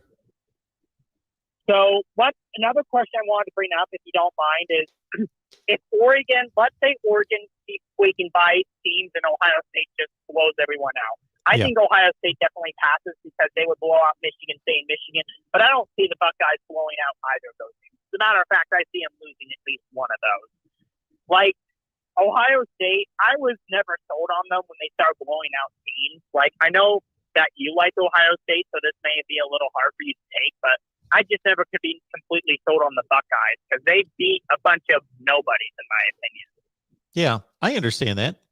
I understand your But, your take on that, but let's understand one thing, that while Ohio State is blowing out the likes of Indiana and Maryland and Rutgers, nobody else is doing that. Do you realize that? That nobody else is doing I that do to those realize teams. that, but I mean, Michigan State has an 18-point win over Rutgers. And 18, but yeah, but that I watched that game, and that was a reasonably competitive game. Ohio State just annihilated Rutgers. They had 45 points on the board at halftime. Like it wasn't like they could have scored 100 if they wanted. They could have done whatever they wanted to. Indiana's another example. Michigan State. And that's what tells me, I think, when Michigan State goes into Columbus in a couple weeks. Can I finish my statement? Yeah. Michigan State had a 17-15 lead on Indiana with just a couple minutes left. They won that game 20-15. Ohio State had 44 points on the board on Indiana at halftime. And the same thing against Maryland. Maryland's competing fairly well against just about everybody else, excluding Iowa in the Big Ten. And Ohio State put up 66 points on Maryland. I'm just saying that even though those teams aren't that good, nobody else, including Cincinnati barely beat Indiana. Granted, Michael Penix was in the game, but Ohio State's obliterating those teams and nobody else is. I understand what you're saying. And I think if you go off that, I mean, just based off that, you're probably thinking, oh, when Michigan State goes into Columbus in a couple weeks, they're going to get annihilated, just like all those other teams. No, I don't think so. I think that'll be a more competitive game. But I guess one last question I wanted to ask, if you don't mind, is sure. Who do you think is Ohio State is more likely to lose to, Michigan State or Michigan? That is a great question because obviously one's at home and one's on the road, but I'm still going to say Michigan State. And you have to, another thing that you also consider is that Michigan State has had success in Columbus. I mean, you go back to 2015, that game-winning field goal, then 2011. Yes, I know Ohio State wasn't great that year, but Ohio State, yes, there was the 2013 Big Ten championship game too, but Michigan State has done pretty well in Columbus compared to a lot of other teams. Yep. And I know we really don't look at that, but it's not impossible to win in Columbus. Oregon showed that, I mean, I always consider Columbus, Ohio Stadium, the Horseshoe, a really great stadium and a great place to play. And I'd love to go there someday. But I just think I'd like to see. I think Michigan might really want that game against Ohio State that year. I mean, Jim Harbaugh talked about all season he wants to do it. And yes, I know that there's a complete difference between him doing it and him saying it. But I think this could be Michigan's year. We'll see. Okay. So well, thanks for I don't the call. think it's going to be Ohio State and Indianapolis from the East. That's my final opinion of it. Gotcha. Yeah. But thank you for your time, and I'm sorry if I got interrupted or. Oh, not at all. I No, I just had a little appreciate bit you I wanted calling to say, in. but- Thanks for your take. I appreciate it. You have a good night. All right, you too. All right. Yeah, it's going to be fascinating. Michigan State in Columbus to take on the Buckeyes. Wow. Welcome to the Voice of College Football. Who's on the line? Hey, Mark. It's Exploring with Ben. How you doing tonight? Hey, Ben. I'm good. How are you? I'm doing fine. I missed the first part of the show. I got stuck a little bit late at work, so I didn't get to see your initial reaction to the rankings because I had to go back and actually watch them myself. But I know you're a Buckeyes fan, so what is your thoughts about their look this year on head-to-head?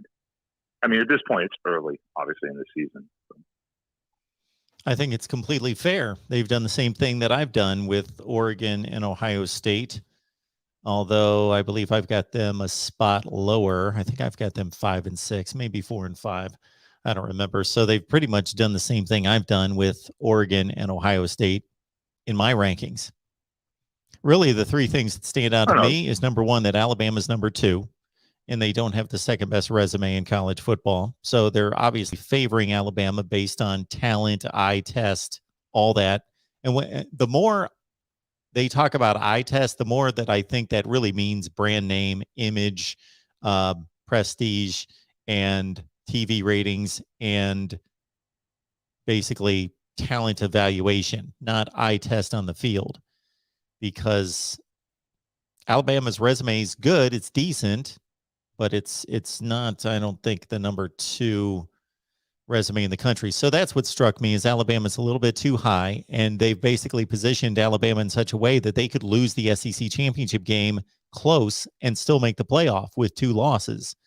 Observation number 2 would be Cincinnati is in a difficult spot, and that was really the team I wanted to see ranked more so than everybody else, because everybody else outside of maybe Wake controls its own destiny.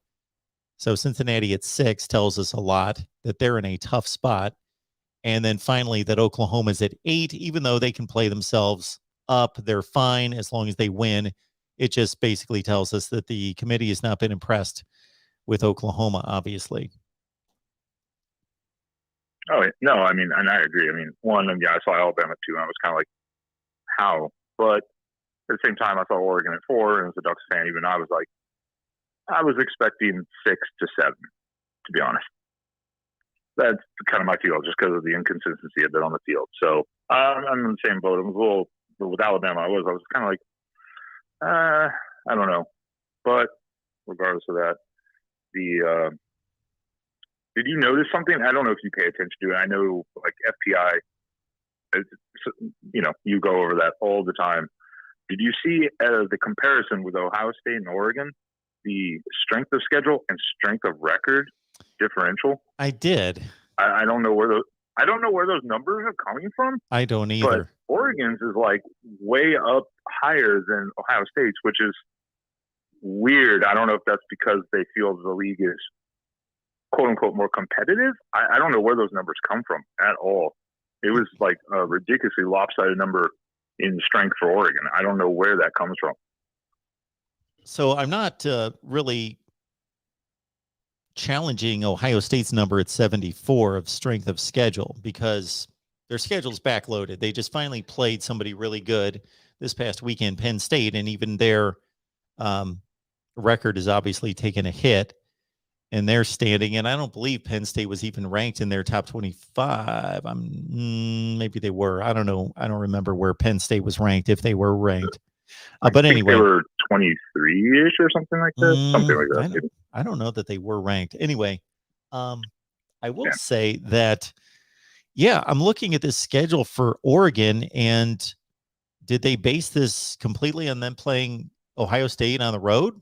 Is that why they've got the 22nd ranked schedule in the country? How is that possible?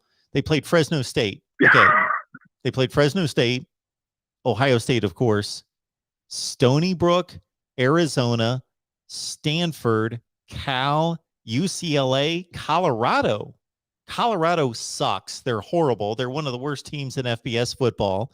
UCLA is down to 5-4 now. They're a top 50, 60 team, and they're the second best win they've got. Then they've got Cal. They're no good. Stanford, that's the loss. They're 3-5. Arizona's one of the worst teams in known existence.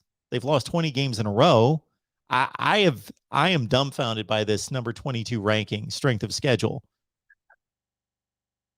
Yeah, I saw it. I mean, again, I'm a Ducks fan. Even I was like, well, wait, that doesn't make any sense to me. Because I'm like, yeah, like you say, maybe they're basing off the Ohio State win. But then why is Ohio State so low? Because they went against Oregon. That should almost equal it out. So, yeah, I mean, it could be because of the backload for Ohio State, too, with the strength of record and stuff like that. I see those numbers sometimes, and I'm confused by them because some of them just don't make a whole lot of sense. I don't know where they get those from. I'm not usually confused, but when it comes to this one, I am spellbound. I have no idea. Yeah, because Ohio State on the other side. So Ohio State's 52 spots behind them in schedule strength, and they played each other. So what's kind of odd about that is that if they're ranking Ohio State to be a much stronger game for Oregon than Oregon for Ohio State, but Oregon beat Ohio State. You know what I mean? Like, are they giving Oregon a ton of credit for Ohio State? And I mean a ton of credit, like a top 3 win in the country, but they're not giving Ohio State as much credit for having Oregon on its schedule, but Oregon beat Ohio State. Like, it doesn't make any sense in a sense. And even though, like you say, Ohio State's schedule is backloaded, they have now played Penn State. Minnesota's a 6-2 team that they've got ranked number 20 in the country. The committee's got Minnesota number 20 in the country. So that trumps Oregon's second best win and Penn State. I don't get it. No, I'm agreeing with you. I'm crazy. throwing it out there because I'm It's like, just yeah, I crazy. don't pay attention to those. Just like the FBI. That sounds like a good video. Sometimes those numbers make it are now. just. But I will tell you, as you are probably one of the most unbiased Ohio State fans, at least, I'll have to watch your actual reaction, but don't read the comment section because there's a bunch of whining going on. But to all the OSU fans, it'll work itself out. Oregon will probably, unfortunately, lose somewhere along the line, like at Utah, and boom, Ohio State will bump up. Ohio State's schedule is stronger. It'll work itself out. So to everyone who's worried, relax. Well, are you able to kind of remove yourself from the situation and analyze that? What do you think is more important, the head-to-head or the better resume?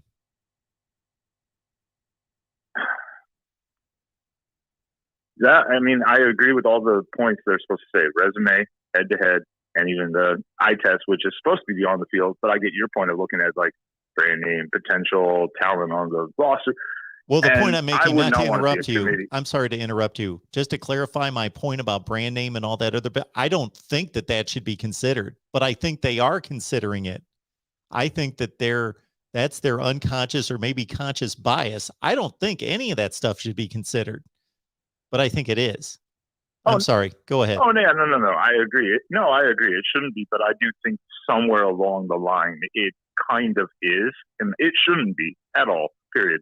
Because, but, I mean, at the end of the day, I think strength of schedule definitely makes a difference.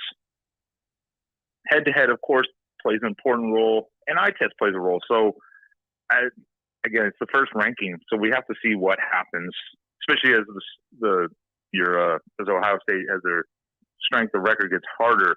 Same with the other teams. Are they going to drop out of the rankings? So it's so early. I'm not even going to quote it. I'm just saying no one needs to worry at this point. The season will work itself out. And, yeah, I'm surprised myself a little bit. So. All right, sir. Well, I appreciate the call, Ben. No, you have a great night there and enjoy the rest of your time. You too. Thank you so much.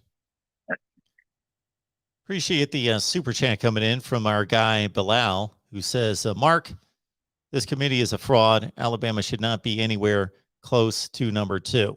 Well, I would somewhat back that up in a certain sense. I'm not quite to that level where I believe that they should be close to number 2. I've got Alabama at number 4, but yeah, I don't get the number 2 justification. And some people, I skipped over Mississippi State when I was going over Alabama's quality wins. Yes, Mississippi State's a good win. I forgot about Mississippi State. They won that game handily, 49-9. So Alabama's beaten a really good Ole Miss team. That's not great. They have lost a couple games now and almost lost to Tennessee as well. But Ole Miss is good. It's a quality win. It's Alabama's best win. And ironically, their most dominant win against a good team. Now they've beaten Florida, Mississippi State, Tennessee, Florida, Mississippi State, Tennessee, Miami. You'd put all those teams in roughly the same bucket of teams. The committee loves Mississippi State for some reason. Mississippi State, I like them too.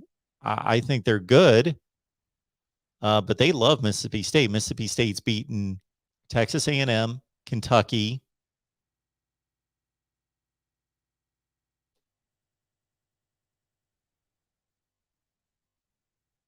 That's it. Tennessee and Kentucky, or I'm sorry, Kentucky and Texas A&M. Mississippi State didn't play. No. Kentucky and Texas A&M are the big Mississippi State wins. Okay. They lost to Memphis. They beat Louisiana Tech by a point. Okay. Other Mississippi State win, North Carolina State. So Texas A&M, Kentucky, North Carolina State. 3 good wins for MSU. But they lost to Memphis. They got annihilated by Alabama. And they barely slipped by Louisiana Tech. They also lost to, who they lose to? LSU. So a little high on Mississippi State is the committee. A little bit. But this Oregon strength of schedule at 22, every team in the SEC is a tougher schedule than Oregon right now. So there's 14 that should be ahead of them already. I don't know. I'm going to have to look up strength of schedule tonight. Unless I just get done with the whatever we've had today. I started recording at 11 in the morning, so we're going to be at like 10 hours. I may just be done for the night. Or we may work on some videos because I really got to figure out strength of schedule and how Oregon's got the 22nd toughest schedule in the country. Hayden is asking, who's the most underrated team that can still make the college football playoff? Meaning in the rankings, I'm going to take that as the lowest ranked team.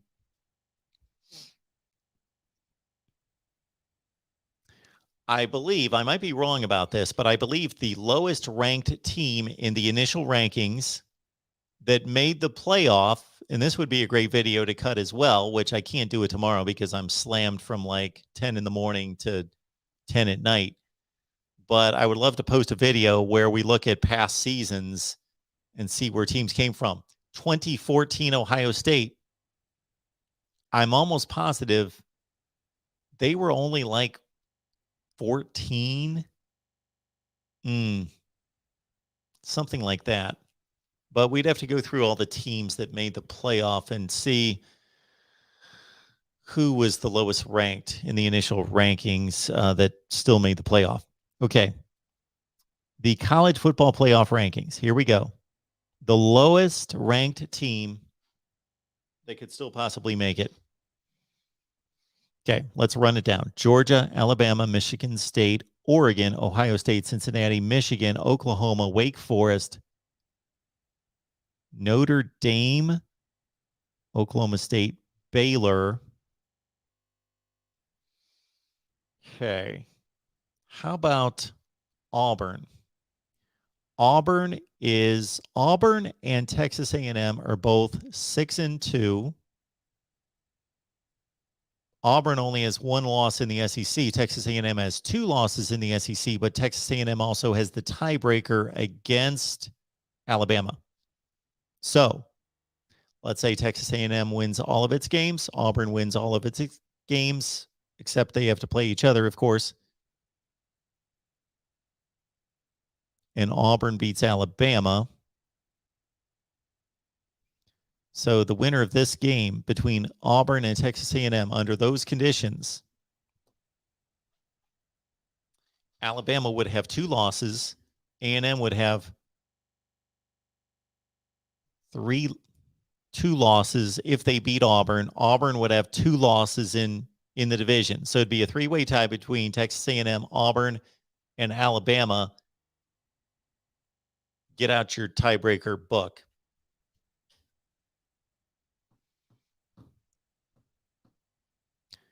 They would all have the same division record as well because they would have all lost the games in division. So they'd have the same division record. I think Alabama would be odd man out automatically because they lost to the other 2 involved in the tie. So that's a scenario in which Auburn could get to the SEC championship game, and so could Texas A&M. So Ole Miss has lost 2 games in the SEC, and they lost to Alabama and Auburn. So it's going to be tough for them, having already lost to 2 of those. But they could. So the group of Auburn, Texas A&M, and Ole Miss, Hayden, to answer your question, are the lowest ranked teams that could make the playoff. Kentucky cannot make the playoff. They've lost 2 games. Yeah, they're done. Yeah.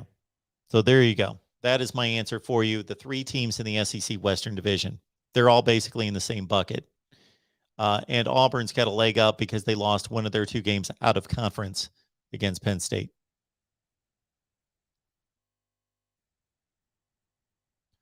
All right. Good stuff here from everyone. Let's go back to the phone lines. Welcome to the Voice of College Football. Who's on the line? This is Nick. Yeah. Can you repeat your name again? I didn't quite catch it. Sorry about that. Yeah, my name is Mike. Hey, Mike. How you doing? Good. I've been watching you for a couple of years. I'm a actual enemy exposed Michigan Wolverine fan. Well, I appreciate And, you still watching found me you then. through- Wow. That takes a lot of perseverance from you. Found you from Steve Dace. So I like the report you two have. It's very educational. It's fun to watch. And I'm a bit like Steve myself. Living 50 here, and I'm a bit of a nihilist. Watching these Michigan games, better part of 20 some years, and I'm just a little overwhelmed of this game on Saturday, having blown the lead that we had. Something no one has talked about at all is the fact that Michigan in the fourth quarter was just gassed. They're exhausted, and no excuse. But that's what just destroyed me and the fans, and I'm sure the team. Well, that is something that I've mentioned a few times, and I mentioned it actually. I don't know if Steve's released our recording from this afternoon on Michigan podcast, but I just basically made the statement that Mel Tucker has kind of bragged all season, and when I say brag, that's not a knock on him. He's backed it up that his team was going to be mentally tougher, physically tougher, and going to be in better condition than all the teams that they play. And that must have taken hold in the fourth quarter, because anybody that's played football will tell you that, we think about all these other things that go on, strategy and skill position players and all this stuff in the fourth quarter. But one of the big, maybe not as much as old style football, but still a major factor, because there's so many substitutions now, but still a major factor is the conditioning of the 2 teams. Right. Yeah. And that's Mel Tucker. I mean, that's what he's, spouting about, and it's, working out for him. They had more gas, and being home, of course, in that insane crowd definitely helped. Don't want to whine and complain about that one brutal call, because we had so much more time left in that game, of course. And we did deliver to some degree. So my last big comment for you would be this weekend, obviously, hypothetically, your Buckeyes. What would you be most concerned about if you had to play Michigan State this weekend, or same thing, Michigan this weekend versus, in a month? What would be a Buckeyes, analyst concern, I suppose, if it was like this week? Okay, for Michigan State, even though I respect their defense, they're bend but don't break, and I think that they do a nice job of tackling in space. Right. They compete for the football on the outside. All those things, I would not be that concerned about the defense. Not that they wouldn't be able to compete, but Ohio State's offense is overpowering. As long as they executed in the red zone and did not kick field goals like they did against Penn State, I think the offense would be fine. The concern would be the defense. Even though that Ohio State's defense is improving considerably, they have not faced Kenneth Walker. And the combination of Kenneth Walker and those 2 outside receivers, Reed and Naylor, when Peyton Thorne's on, which he wasn't totally on against Michigan, but when he was on, he made some throws. He made that 4th and 4 throw that was beautiful. It was a dime. Ohio State could get torched by that Michigan State offense. Right. Interesting. and vice versa to the Michigan point. I think I back in the day I played high school football like a lot of us did. I played offensive line, and it all starts with that. And if you're not consistent, you're not going to compete against the big boys ever. So my concern would be that, of course, and then of course having juice in the fourth quarter, and of course last week not kicking more than 3.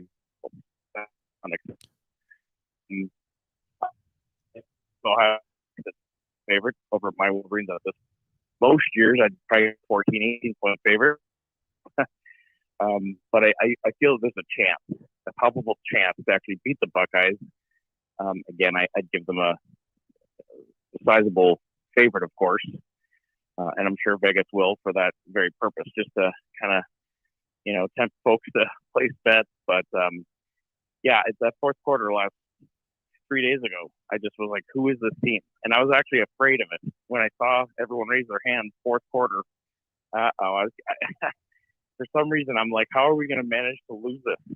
Are we going to do that to ourselves again? And sure enough, that's what happened. So lastly, what would you say about Michigan if we played them this weekend? Is it the same thing as Michigan State or not at all? Is it a different strength that they would provide to the Buckeyes, do you think? When I looked at Michigan State before they played, I just looked at these teams and I thought they're very similar teams. Right. They both have top 2 to 3 offensive lines in the conference. They both, even though they're fairly unheralded players, especially Michigan, because they haven't thrown the ball as much, so their wide receivers haven't put up the kind of numbers that Reed and Naylor have. They showed in that game how good they are. And obviously the 1-2 punch of Haskins and Corum up until this game was nearly as effective as a tandem as Kenneth Walker. The two quarterbacks are fairly similar, although I think Peyton Thorne is more elusive and a little bit better runner and just more elusive, not necessarily that he looks to run, but he can avoid more contact and pressure in the backfield. And up until this game, I would have said that he was a better passer, but I tell you, Cade McNamara, I was super impressed with him threading tight windows. His anticipation. There was one throw that he made down the middle that I don't think anyone made a whole lot of, really blew up as some amazing play. But to me, he had a helmet in his chest and he delivered a ball in a tight window that, sometimes you get amazed when you see the quarterback and where the receiver and the defenders were when the ball's coming out of their hand, to really understand and appreciate how much anticipation it took to know where the receiver is going to be, not right now, but where he's going to be in 2.5 seconds and where those defenders are going to be. And he made a couple throws like that I just thought those are NFL. Those are throws that you see Brady and Rodgers make on, and I'm not elevating him to that level by any stretch because they make them every other play,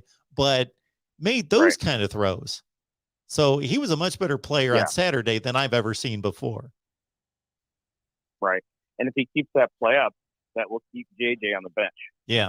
Well, it should. So, you'd think. This is why this is the year with so much parity. It's ridiculous.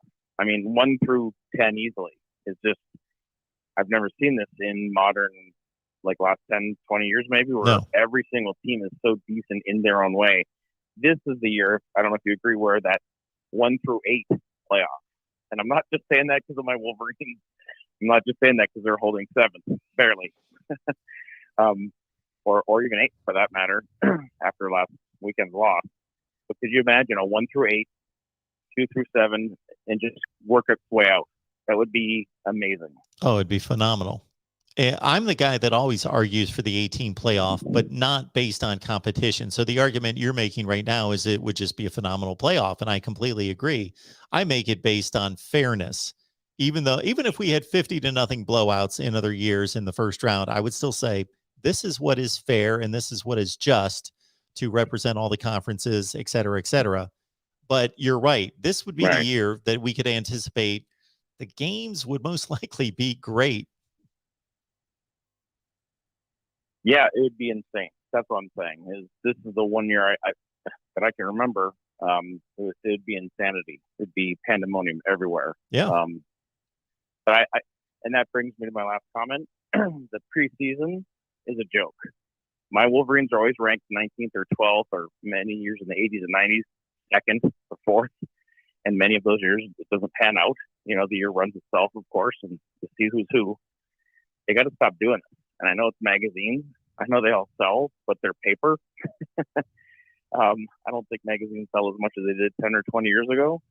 But, you know, the name, and as great of a brand as we have as a Michigan fan, that doesn't preclude what's going to happen throughout the year.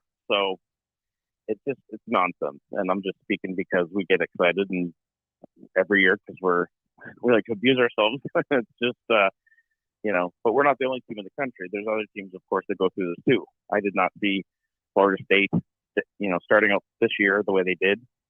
Same with Clemson. They've kind of fallen off the face of the earth a little bit. And I'm sure they're ranked in the top 3 or 5, if memory serves, back in August. So I'd just like to see the preseason just go, and let's just do a test and a ranking based off your week 1, your week 2, you know. I hear you. Well, I appreciate the call. Thank you, sir. Appreciate it. Come down to Florida. We just moved months ago. We're in Melbourne right now. So Oh, the man. ocean usually cures all wounds, but not last that week. sounds, you I'm know, like Steve. I'm a bit harsh on my boys. well, I got to tell you, if you would have made that comment to me between May and September, I'd be like, no, I'm good where I'm at here in Connecticut. But, you know, it's right about this time of year. This week or last week was about the time that it went suddenly from 75 to 50. Then I'm like, yeah, I can do Right. without this because And 25's coming. Sadly enough, I love 50s. Sadly enough, I love 50s and 40s. You know, I'm actually Canadian. Oh, okay. I just can't don't. do 5 minutes. I can't do 5 months of Michigan weather in Bay City, Michigan. A little There shout you out go. to Bay City. But yeah, no, I'll let you go, and I thank you for what you do, and I thank you for your objectivity, in spite of the very fact that you are a Buckeye. So I Well, I respect appreciate you, it. and I thank you. Have a good one. All right. All right. We got 2 on the line. Let's take these 2 calls and then we will wrap it up from there. Welcome to the Voice of College Football. Who's on the line? Hi, my name's Shannon. Hey, Shannon. I'm from Alabama. What's going on? This is my first time calling the show. I'm actually enjoying the show. Well, I appreciate you calling. Yeah, and I know I've read a lot of the comments. You know, I was watching on the YouTube thing there, and I watched some of the college football playoffs from ESPN. I know people get upset with seeing Alabama number 2. Now, don't get me wrong. I'm an Alabama fan. I grew up as an Alabama fan. And this is, just be honest, is Georgia's number 1 because they haven't lost. And I would say they've earned that spot. Okay? But how would it look as, okay, Alabama has the 1 loss to Texas A&M. And Texas A&M wasn't ranked. I understand that. The SEC has always beat the SEC pretty much every year for the last heaven knows how long. And you've pretty much had a 1-loss team in there and have 2 teams that are undefeated that are looking in. I think if Clemson, their only loss would have came to Georgia and say they were at that 1-loss spot with Alabama, you know, would they still be in that top 4 as of right now? You know, I guess that's what I'm asking. And I know people are getting upset, you know, because they're tired of seeing Alabama and, you know, Georgia in there. But if Alabama plays Georgia in the SEC championship, which is what most people down this way are looking for to happen, if Alabama beats Georgia and beats them close, say by a field goal, where does that leave Georgia, you know, in the playoffs? Are they out? And don't get me wrong, if Alabama loses another game, they're out. I would be more concerned as an Alabama fan of us losing to Auburn than Georgia at the moment, just because of the kind of atmosphere that game brings. You see what I'm saying? Sure, I see what you're saying. Here's the deal for me is that the only reason I have an issue with Alabama not being the number 2 team is that I don't believe that the resume is number 2. I've got them at number 4, but I do believe that Alabama is the second best team in the country. So there's a difference there. I believe Alabama is the second best team in the country. I just don't think that they've proven it or earned that based on their resume right now. I'm like you. I have Alabama at number. As far as my pick, I'm a diehard Alabama fan, but I still put us at number 4, maybe even number 5, because we have to play Georgia. But in the SEC championship game, we still have to play Auburn. I believe that if Alabama wins out, they're in. But they're going to have to win out and beat Georgia to get in. Probably. I think that, Georgia's pretty much in. I don't think really they can pretty much win their regular season schedule the rest of the season. It's just what's going to happen in the SEC championship game. If Auburn wins out and beats Alabama, I know it comes down to that 3-way tie, but I believe Auburn will be going to the SEC championship over Texas A&M, because I have a feeling Auburn's going to beat Texas A&M. I don't know. I don't like to use the words that most people look at. It's like which Saban assistant was going to beat Saban first. I mean, we all knew it was going to happen. I just figured it was going to be Kirby Smart to be the first one to do it, and not Jimbo Fisher. But it is what it is. I believe that if you in watching that Alabama Texas A&M game, it was all going to boil down to who came down to who had the ball last, and that's the way the Alabama Georgia game's been the last 5 or 6 times that they played each other. It's who's had the ball last has won that game. That's the way it's been. I think as of right now, I'm more concerned with losing to Auburn because of it being the kind of game it is. And, it's not the Iron Bowl itself is, unless you've ever been to one, I mean, it's husband versus wife, kids versus kid, whatever, and you grow up down here and you pick one. That's just it, Well, sir, Ohio State. Yep, I do appreciate the call. So thanks for calling into the show. We appreciate it. All right, thank you. Thank you. Have a good night. All right. The big finale. Who's on the line here at the Voice of College Football?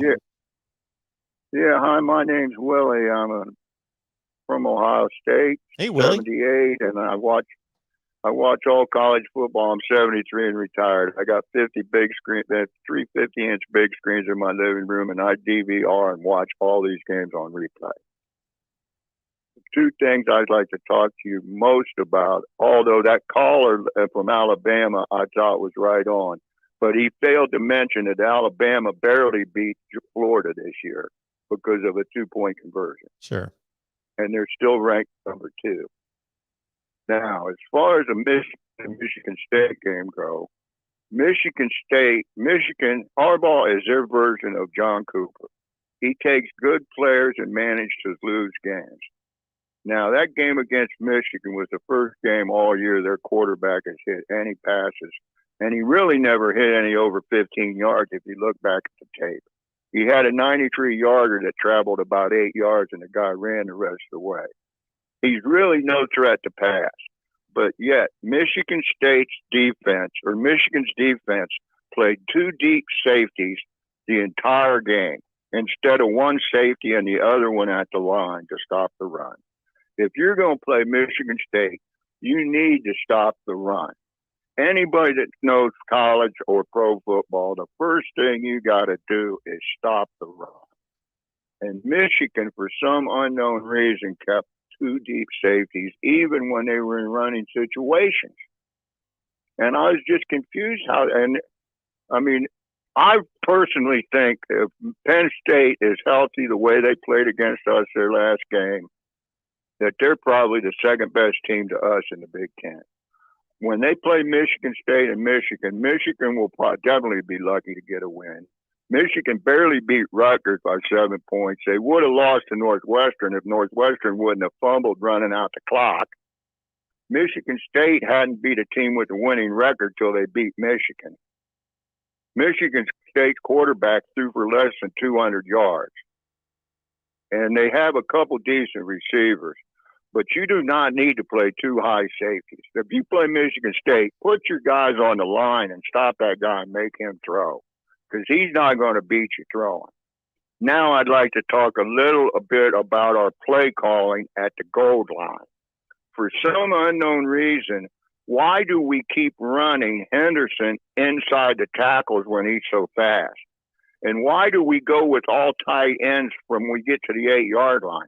If we put wide receivers in there, we're going to take blockers away from the line. Our first two possessions against Penn State, 88 killed us both.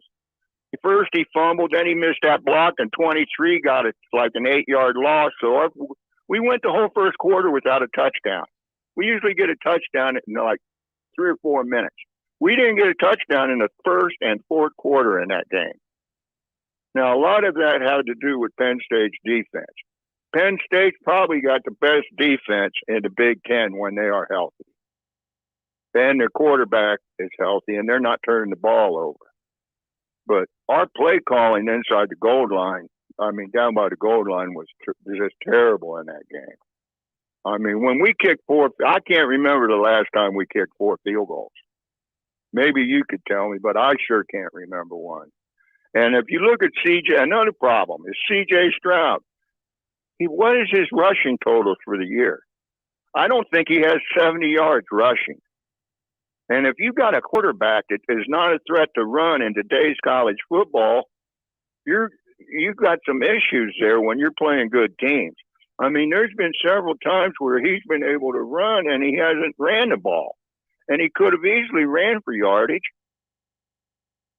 So I was just wondering what you think about all this. Well, in regards to Ohio State's performance in the red zone, I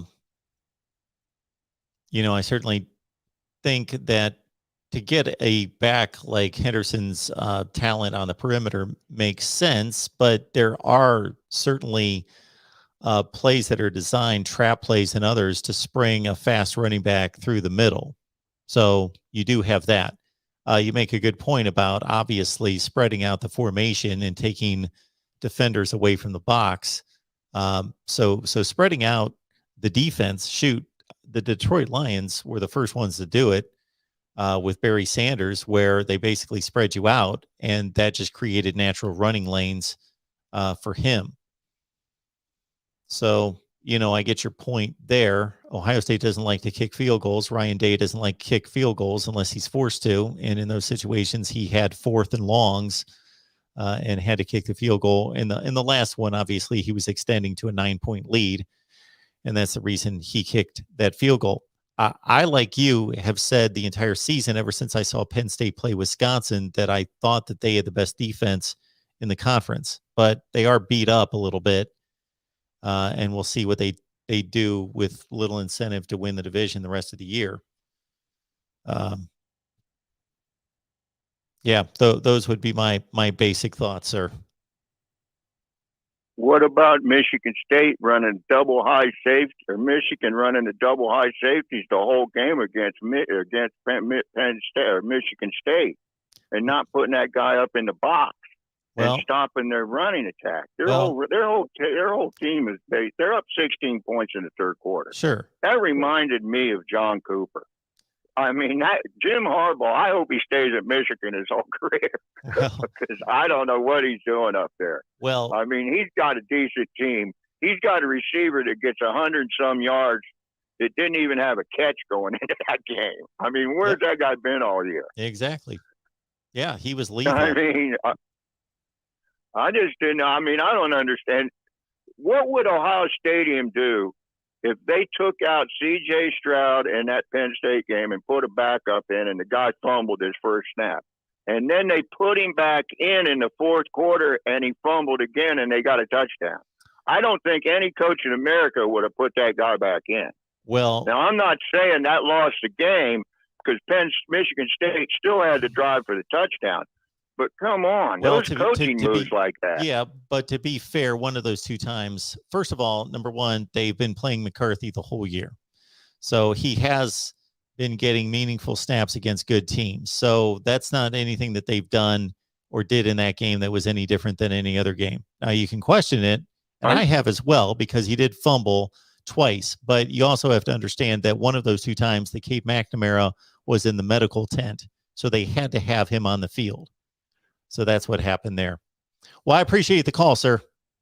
Thank you so much for the call. Okay, and Call I back like anytime. your show. You do a great job. I listen Thank to you. it every day. If I miss it, I tape it. I appreciate that so much. I appreciate that. And thanks so much for the call. Call back anytime. Okay, thank you.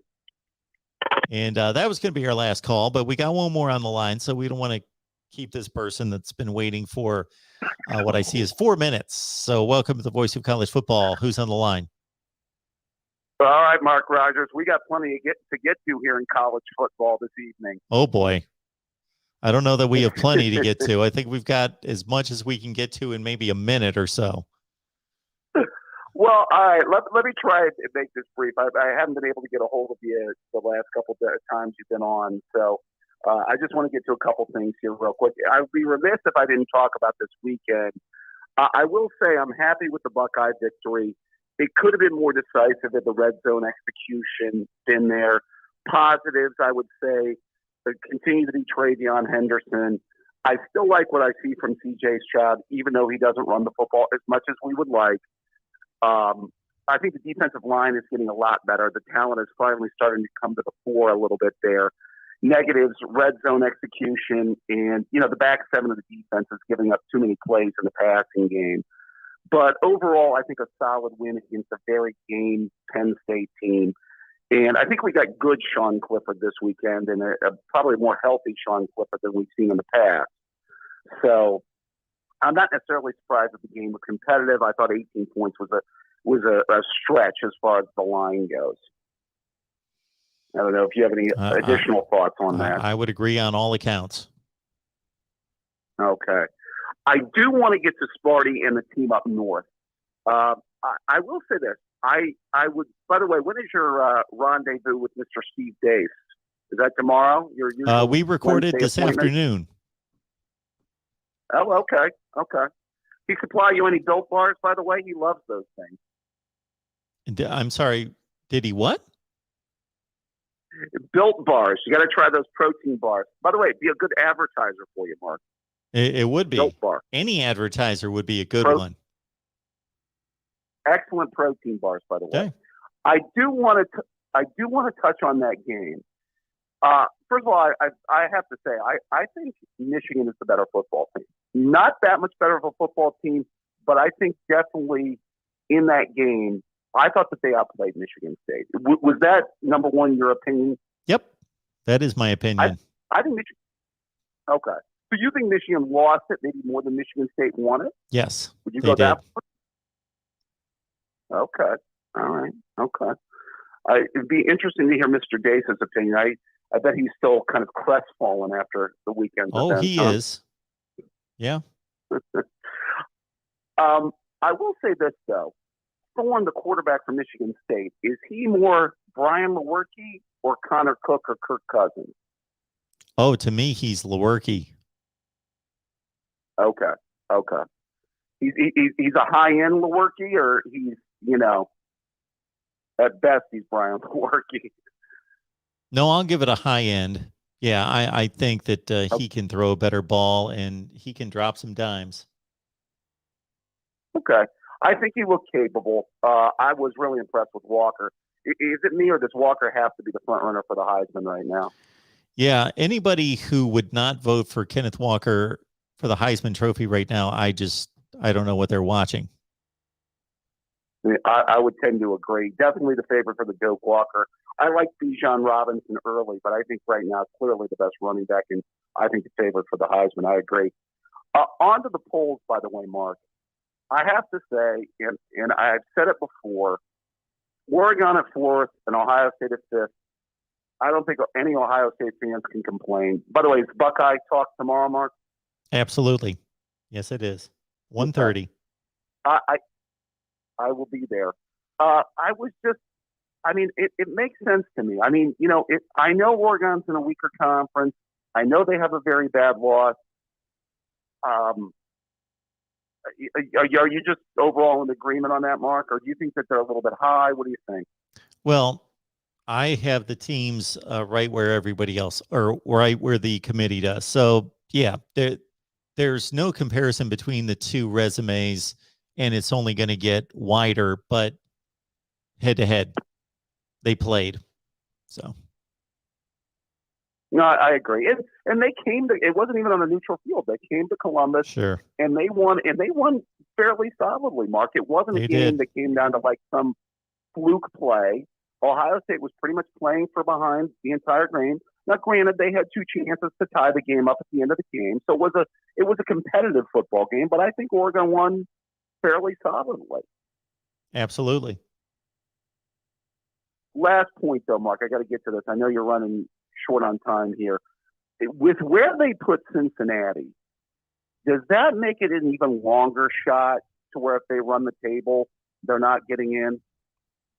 Yes. So okay. Cincinnati was the team that I was the most intrigued to see where they would be placed for the simple fact that everybody else holds destiny within its hands with the maybe exception of Wake Forest.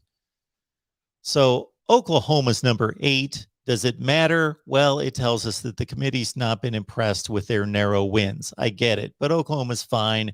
Win the conference, go undefeated, maybe even trip up once, and you're in the playoff. So Cincinnati was the one team that I was most intrigued to see where they would be placed because the coaches poll and the AP have them at number 2. Why? I have no idea. They're nowhere close to having the second best resume in the country or having displayed that they're the second best team in the country. So I don't know where that comes from other than preseason perception. And that being one of the great fallacies of the AP and the coaches poll. So once they place them at number 6, that tells us they're not in the playoff today. What can they possibly do to get into the playoff? Well, obviously, in addition to taking care of their business, they need all sorts of ridiculous chaos to ensue to be elevated to the top 4. See, I just think bottom line, they're going to need Oregon to get knocked out. They're going to definitely need Alabama to get their second loss. They're going to need probably Oklahoma to lose a game, maybe 2. I mean, there's going to have to be some things to really fall their way to get in. Yep. And I'm not saying I'm completely surprised at where they have them at. I think just overall, Mark, in closing, these last few weeks of the college football season are going to be intriguing. I think we're going to be having playoff debates going into the playoff at the end of the season. I think it's going to be great. I think it's going to be fun. And I'm going to be watching Mark Rogers, and I'm going to be watching you on Steve Dace tomorrow. And there you Buckeye Talk tomorrow, Mark. Well, David, thank you so much for the call. I appreciate it. I'm sorry I tripped on you there at the end of the phone call. I think you cut out, and I thought you had finished. But thank you so much for calling and adding your thoughts and support as always, sir. Talk to you soon, Mark. Take care. All right, everyone. That's a wrap here at the Voice of College Football, but certainly we want to acknowledge the Super Chat contribution from Sudhir DeHoop. Great channel. It's important to keep in mind Michigan State is the only Big Ten team recently to beat Ohio State when the stakes were high for both teams. Go Green. Well, the last time that Ohio State lost a Big Ten game was, of course, in 2018 against Purdue, and the stakes were mighty high in that one because that knocked them out of the college football playoff. And 2017 they lost to Iowa, and that was pretty big as well because that knocked them out of the college football playoff. 2016 they lost to Penn State, but still made the playoff. Yes, 2015, of course, the last time Ohio State lost to Michigan State, and that again knocked Ohio State out of the playoff. Appreciate everybody being here. We've got a ton of live streams to bring you tomorrow at 12:30 Oklahoma, 1:30 Eastern Ohio State, 5 o'clock Michigan, 6 o'clock Florida State, 7 o'clock Miami, right here at the Voice of College Football. All those on their specific team channels. And we will see you next time, which again is 12:30 Eastern, 11:30 Central on the Oklahoma channel on Wednesday. Thank you so much, everyone.